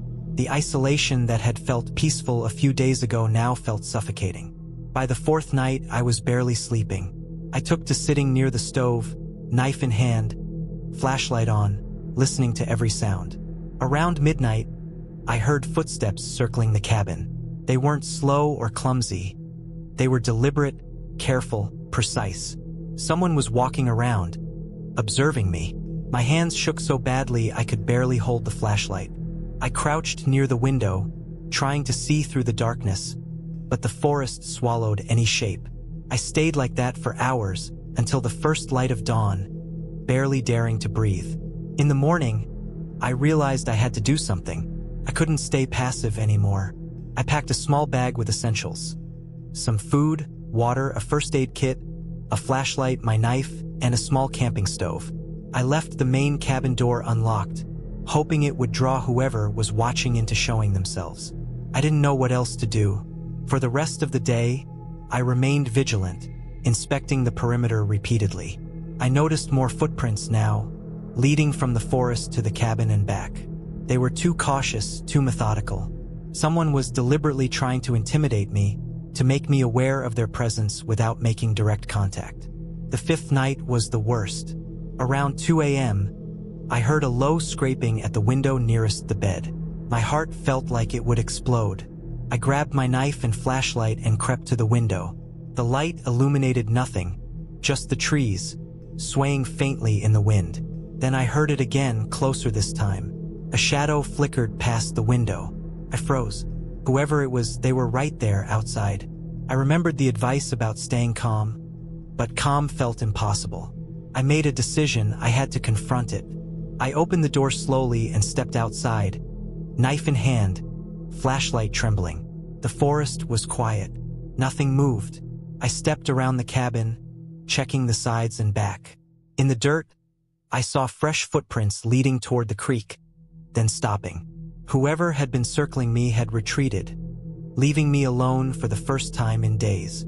I realized then that they had probably been watching me for the past several nights, waiting to see how I would react, testing the cabin's isolation as a tool of fear.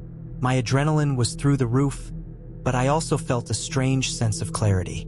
I wasn't going to be their victim. The next morning, I packed everything into my car, leaving the cabin behind. I didn't want to confront the person directly. I just needed to get away. I drove through the forest roads as fast as I dared, keeping my eyes on the tree line. Occasionally, I thought I saw movement, but the shadows could have been anything. By mid-afternoon, I reached the paved highway, relief washing over me. I stopped at the first gas station I found, called the local authorities, and reported the situation. They told me that there had been reports of trespassers and possible poachers in the area, but no arrests yet. I gave them the cabin's address and the evidence I had. The footprints, the disturbed firewood, everything I had noted. Took weeks to shake off the feeling of being watched. Even now, when I think back, I remember the silence of the woods, the way every sound seemed amplified, the feeling of being alone but not alone. The cabin itself was untouched, but the memory of someone waiting in the shadows, someone observing every move, stayed with me. I learned to respect isolation in a new way, to understand that it can be a trap if someone else knows your location. In the end, the experience taught me more than any city life ever could. I learned how to stay aware, how to react when fear becomes real, and how to recognize danger even when it's subtle. The cabin trip that was meant to be a peaceful escape turned into one of the most frightening weeks of my life, but it also left me stronger, more cautious, and more appreciative of safety. I never returned to that cabin, and I never will, but the lessons I learned there, about solitude, fear, and vigilance, stay with me every day. I had been planning this trip for months. After months of long hours at work and city noise pressing down on me, the idea of a week alone in a small cabin deep in the woods sounded like a perfect escape. I had found it online. A small rustic cabin listed as off-grid, private, and serene. The photos showed a single-story wooden structure surrounded by dense trees, a small stream nearby, and a tiny porch where one could sit with a cup of coffee in the morning. The reviews were sparse, but all were positive, mostly people remarking on how isolated and peaceful it was. That isolation was exactly what I wanted. I drove for hours along winding forest roads, the city falling behind me as the trees grew taller and thicker, pressing in from both sides. My phone had already lost service a few miles back, and I didn't expect to see a signal until I left. The sun was low in the sky by the time I finally arrived, orange light spilling over the tops of the trees. The cabin sat quietly, exactly as pictured. It was simple, built from rough timber, with a small stone chimney and a weathered porch. The air smelled of wet earth and pine. I parked my car and walked up to the cabin, feeling an odd mixture of excitement and apprehension. There was no one around, not a single neighbor in sight, only the gentle sound of a stream moving somewhere behind the trees. Inside, the cabin was small but tidy. A simple kitchenette with a gas stove, a small sink, and some cupboards that looked like they had been stocked with basic utensils. A wooden table with 2 chairs, a small couch pushed into a corner, and a single bedroom with a full-sized bed. A pile of firewood sat near the stove, dry and ready. The place smelled faintly of old wood and something earthy, like damp soil. I unpacked my bag, putting my clothes in the small closet and placing my food and supplies on the table.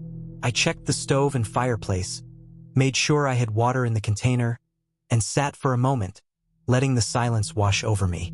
It was different from city quiet.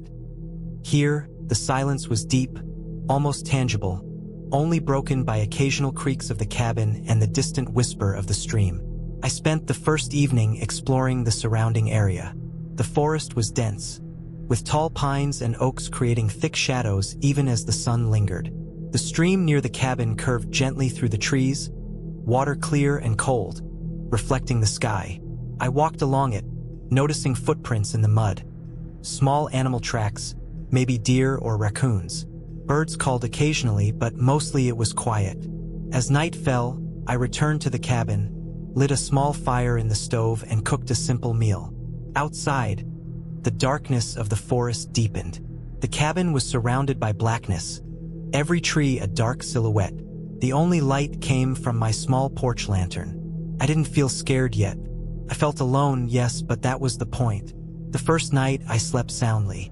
The bed was firm but comfortable, and the sounds of the forest, distant rustling, the gurgle of the stream, were soothing rather than frightening. I woke early, the sun still low but casting long golden streaks through the trees.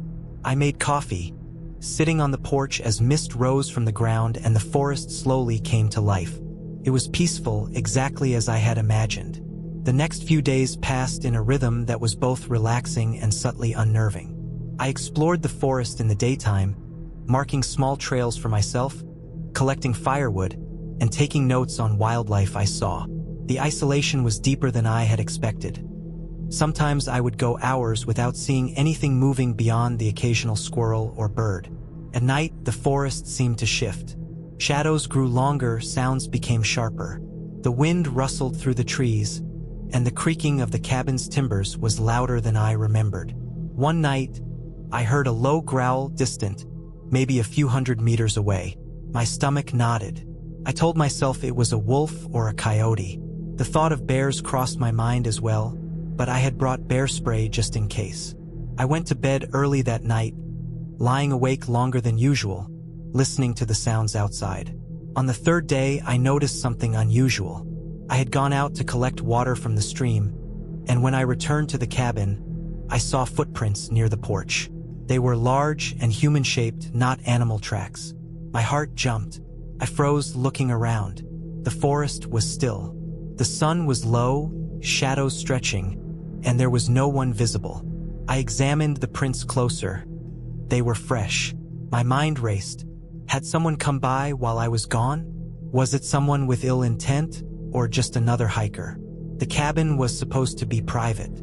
I checked all doors and windows. Everything was locked. Nothing was missing, but the thought lingered. I spent the rest of the day on edge. I moved cautiously, checking windows, listening for any sound outside. I didn't sleep well that night. Every snapping branch, every rustle of leaves set my nerves on edge. I kept imagining someone watching me from the trees, though I knew it was unlikely.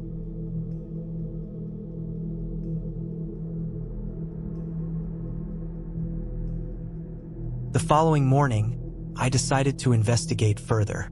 I walked along the stream, following the footprints backwards. They led a short distance into the forest and then vanished. There were no other signs of anyone around. No discarded items, no campsites, no broken branches indicating recent human presence. It was as if someone had walked up to the cabin and then disappeared into thin air. I tried to rationalize it. Maybe it was a local hiker, maybe someone had taken a wrong turn. But a small voice in my mind whispered otherwise. The isolation, once comforting, now felt dangerous. I began to notice more subtle signs. Things that I had ignored before suddenly felt wrong. The way a branch would fall from a tree with no wind. The sound of footsteps behind me when there was no one there. A sudden movement in the shadows just at the edge of my vision. My mind was playing tricks, I told myself. I was alone. There was no one. By the 5th day, the feeling of unease had grown heavy. I stayed inside most of the day, reading and writing, trying to ignore the tension. Late in the afternoon, I went out to collect firewood. The sun was low, the forest deep with shadows. As I cut logs, I heard a loud crack behind me. I froze, gripping the axe tightly. Slowly, I turned. About 50 meters away, between the trees, I saw a figure. It was human-shaped, tall, standing completely still, watching me. My breath caught in my throat. The figure didn't move, didn't make a sound.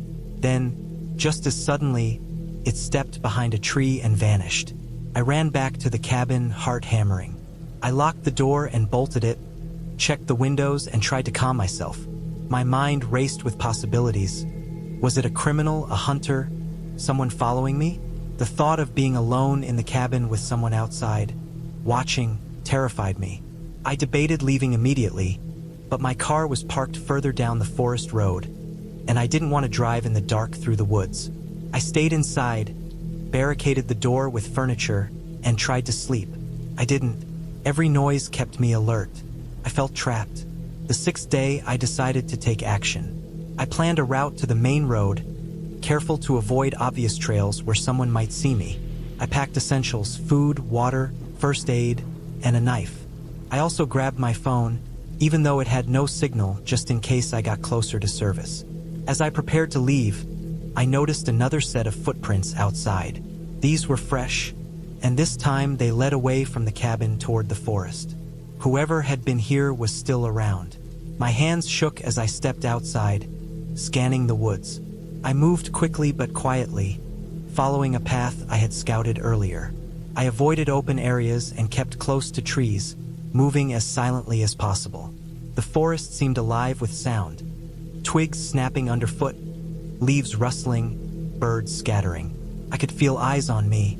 I tried to stay calm, focusing on each step. After an hour, I reached a small clearing I had marked on the map. From there, I could see the main road through the trees.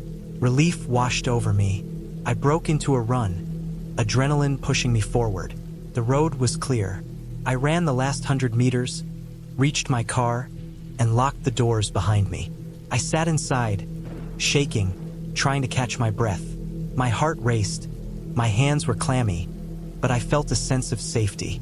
I started the engine and drove slowly, keeping my eyes on the forest.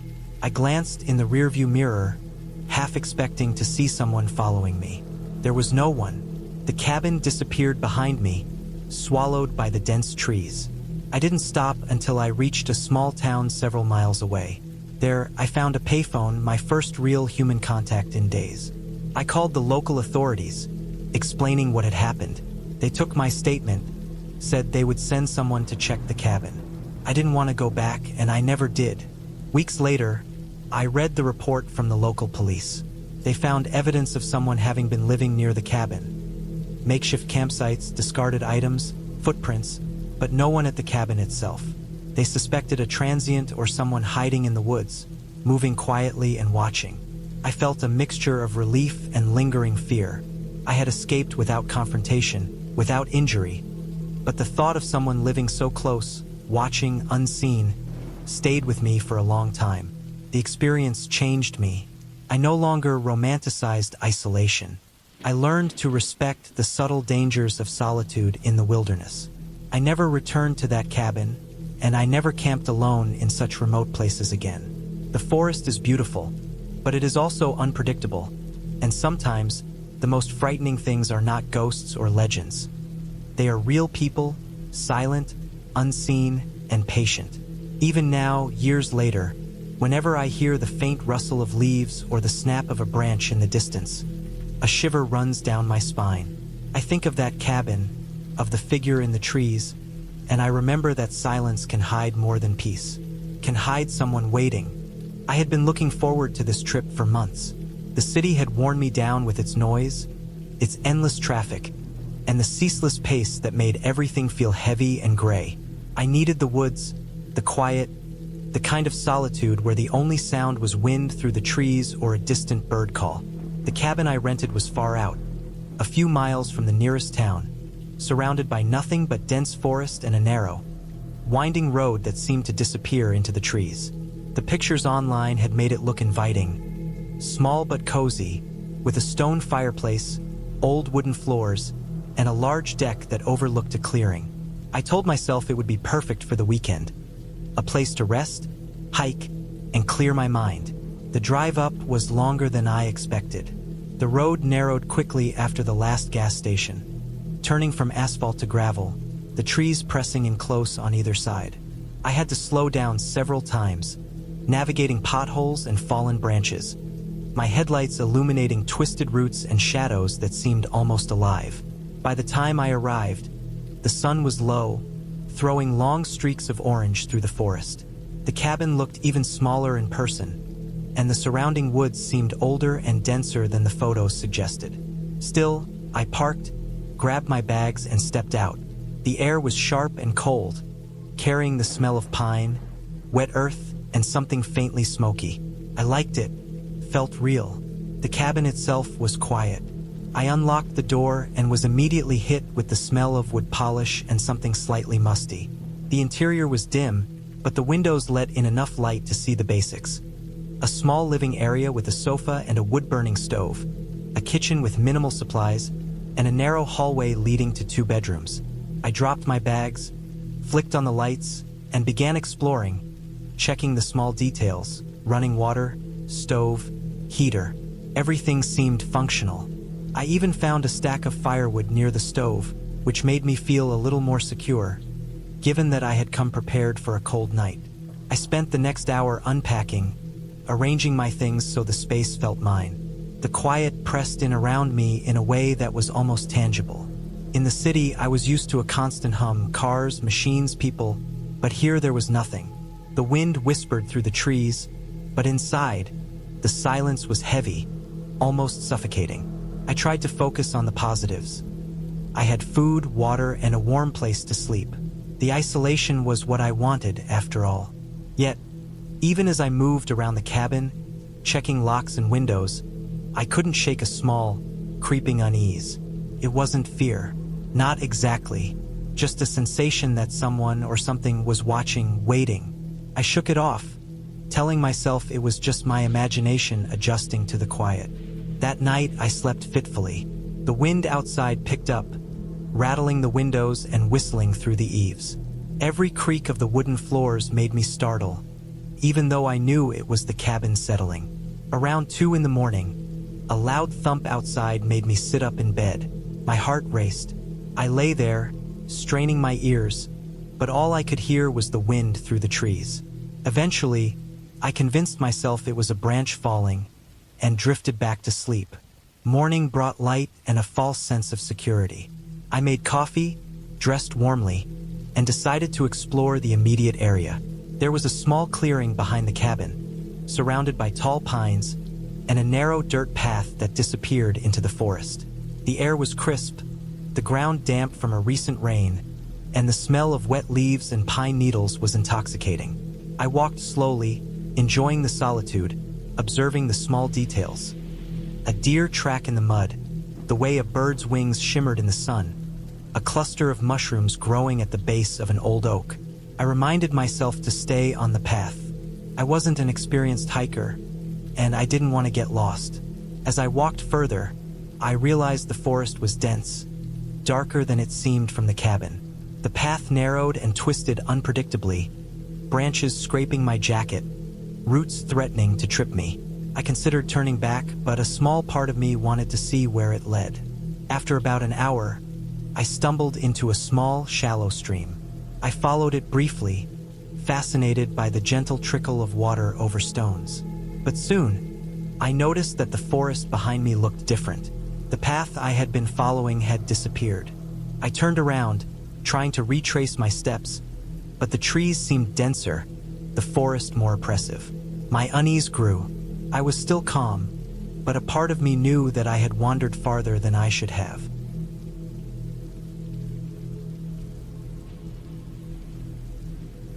By the third day, the isolation began to feel different. It wasn't peaceful anymore. It was heavy, pressing down. The forest felt alive in a way I had not anticipated, as though every movement, every rustle, every snapped twig was magnified. I was meticulous with my routines, checking the doors and windows, making sure the firewood was stacked. I didn't hear the footsteps that night, but I felt them. I felt the sense of being observed, even when I was alone. On the fourth day, I decided to go farther into the forest, to take my mind off the creeping tension. I followed another faint trail, moving slowly, listening to the sounds of the forest. Around midday, I stumbled upon something that made my stomach turn.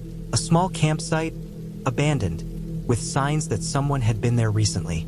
A torn tarp, a half-burned fire, scattered food wrappers. The footprints around it were fresh. I realized with a jolt that someone had been nearby, close enough to see me if they wanted. I left quickly, retracing my steps, my heart hammering with every rustle in the leaves. Returning to the cabin, I double-checked everything. The door locks were old and flimsy, but I reinforced them with a piece of wood from the stove. I moved furniture in front of the windows just in case. That night, sleep was impossible. Every sound startled me. Every shadow seemed to shift toward me. I was hyper-aware of the creak, of the wind, of the forest pressing against the walls. I realized I hadn't seen anyone else in person, but the feeling of someone else being nearby was undeniable. The next morning, I found new footprints around the cabin. Someone had been walking slowly, deliberately, circling the cabin. My stomach sank. I wanted to leave immediately, but the car was several miles down a rough dirt road, and the weather was worsening. Rain began to fall, soft at first, then heavier. The dirt path leading out of the forest was turning to mud. I made a plan to leave the following day, hoping for better conditions. That night, the storm hit.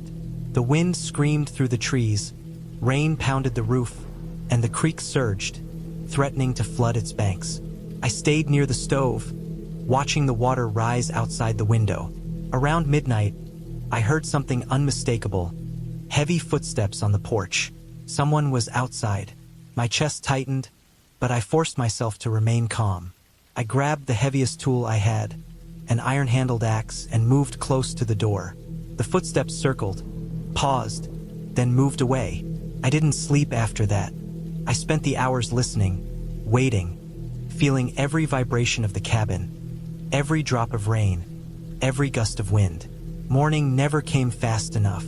When it did, the storm had passed, but the ground was saturated. Mud and water covered the path. I packed my things quickly, not daring to leave anything behind. As I walked back down the trail toward the car, I kept looking over my shoulder. The forest seemed empty, but I felt eyes on me the entire way. My hands were raw from gripping my backpack straps, my clothes wet and muddy. The dirt road appeared finally, and I spotted my car. Relief hit me in waves. I ran the last few meters, unlocked the door, and got in. The engine roared to life, and I drove slowly down the narrow road, watching the forest retreat. Weeks later, I learned that the forest around that cabin had been known for transient people moving through it, squatters hiding from the law, or sometimes desperate individuals seeking isolation. I realized that the footprints, the campsite, the footsteps outside the cabin, they were not random. Someone had been close, watching, possibly for days. The sense of being followed, of being observed, had been real.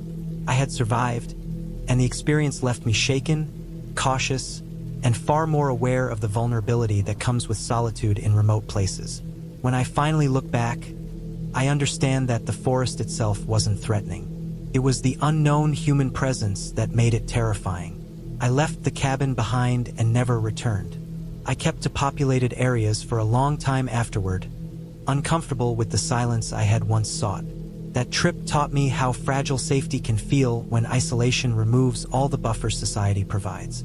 It taught me to respect the quiet not just for its beauty, but for the hidden dangers it can conceal. And I know deep down that if I had stayed another night, I might not have left at all. I remember the drive up to the cabin like it was yesterday. The sky was gray, low and heavy, the kind that presses down on everything. The road twisted through dense forest, the trees crowding close to the asphalt, their branches reaching out like fingers. I had packed carefully for this trip, everything I thought I might need: food, water, a first aid kit, extra clothes, a flashlight, batteries, a small camping stove. I told myself it was just a weekend getaway, a break from the constant noise and stress of work and the city. The cabin was remote, at the edge of a forested valley, near a lake I had read about online. Lonely cabins always attracted me. The isolation made me feel alive in a way that the city never could. The drive was long, almost 3 hours from the nearest town. At first, it felt peaceful. Birds called somewhere far off. The road dipped and rose, and the forest whispered around me. The tires crunched over gravel and loose stones, and the scent of wet pine filled the car. I remember glancing at the sky, noticing the way the clouds were darker toward the north. It made me feel uneasy, but I pushed the feeling aside. By the time I reached the last turnoff, the sun was starting to fall behind the mountains, casting long shadows across the road. The gravel path leading to the cabin was narrower than I expected, overgrown with grass in the middle, and my car scraped slightly against the bushes on either side. I wondered if anyone had been here recently. Finally, I saw the cabin. It was small, wooden, with a stone chimney, sitting in a clearing surrounded by tall pines. There was a thin wisp of smoke coming from the chimney, which made me think maybe someone had been here, but it quickly faded into the cold air. The cabin looked abandoned, paint peeling from the siding, the windows dull with dust. The door creaked as I pushed it open, but it didn't resist. Inside, the air smelled of damp wood and mildew. Dust floated in shafts of the dying sunlight coming through the grimy windows. The cabin was empty except for a few old pieces of furniture. A small table, 2 chairs, a bed frame, and a wood-burning stove. There were signs that someone had been living here months ago, but it had been left for a long time. The floorboards groaned under my weight as I walked across the room, testing the sound. The door at the back led to a small kitchen area, with a rusted sink and shelves mostly bare, except for a few cans that had long passed expiration. I set my things down and decided to explore the surroundings. The forest pressed close to the cabin on 3 sides, and behind it, there was a thin path leading down to the lake.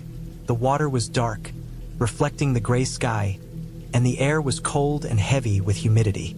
I noticed footprints in the dirt, faint but visible, leading toward the woods and away from the lake. They looked fresh, as if someone had been there that morning, but I couldn't see where they led. The forest felt alive in a different way than the city. Every sound was sharper: twigs snapping, leaves rustling, an occasional bird call. It was quiet, but the quiet was heavy, full of hidden life. That night, I lit a small fire in the stove. The smoke curled lazily up the chimney, filling the cabin with warmth and a faint scent of burning wood. I ate a simple meal I had packed and tried to relax. Outside, the wind started to rise. The branches scraped against the cabin, a soft scratching at first, then louder as the wind picked up. I lay on the bed, listening to the sound, feeling the subtle vibration of the cabin shifting slightly in the gusts. My thoughts wandered, The isolation that had seemed exciting during the day now felt oppressive. Every sound was sharper, every shadow longer. I realized I wasn't alone in the way I had thought. I tried to sleep, but the wind carried more than just leaves and branches. There were noises in the forest that didn't make sense. A sudden crash, like a fallen branch, followed by the sound of something heavy moving across the underbrush. I froze, listening, telling myself it was just an animal. But then, I heard it again, closer this time, and it wasn't random. It had rhythm. Something or someone was moving deliberately. My heart pounded, my hands sweaty. I got up, grabbed my flashlight, and carefully approached the door. I peered out, the beam cutting through the darkness. First, I saw nothing. The trees swayed, branches scratching together, but then I noticed movement. A figure, maybe 60 yards away, moving slowly, crouched, keeping to the shadows.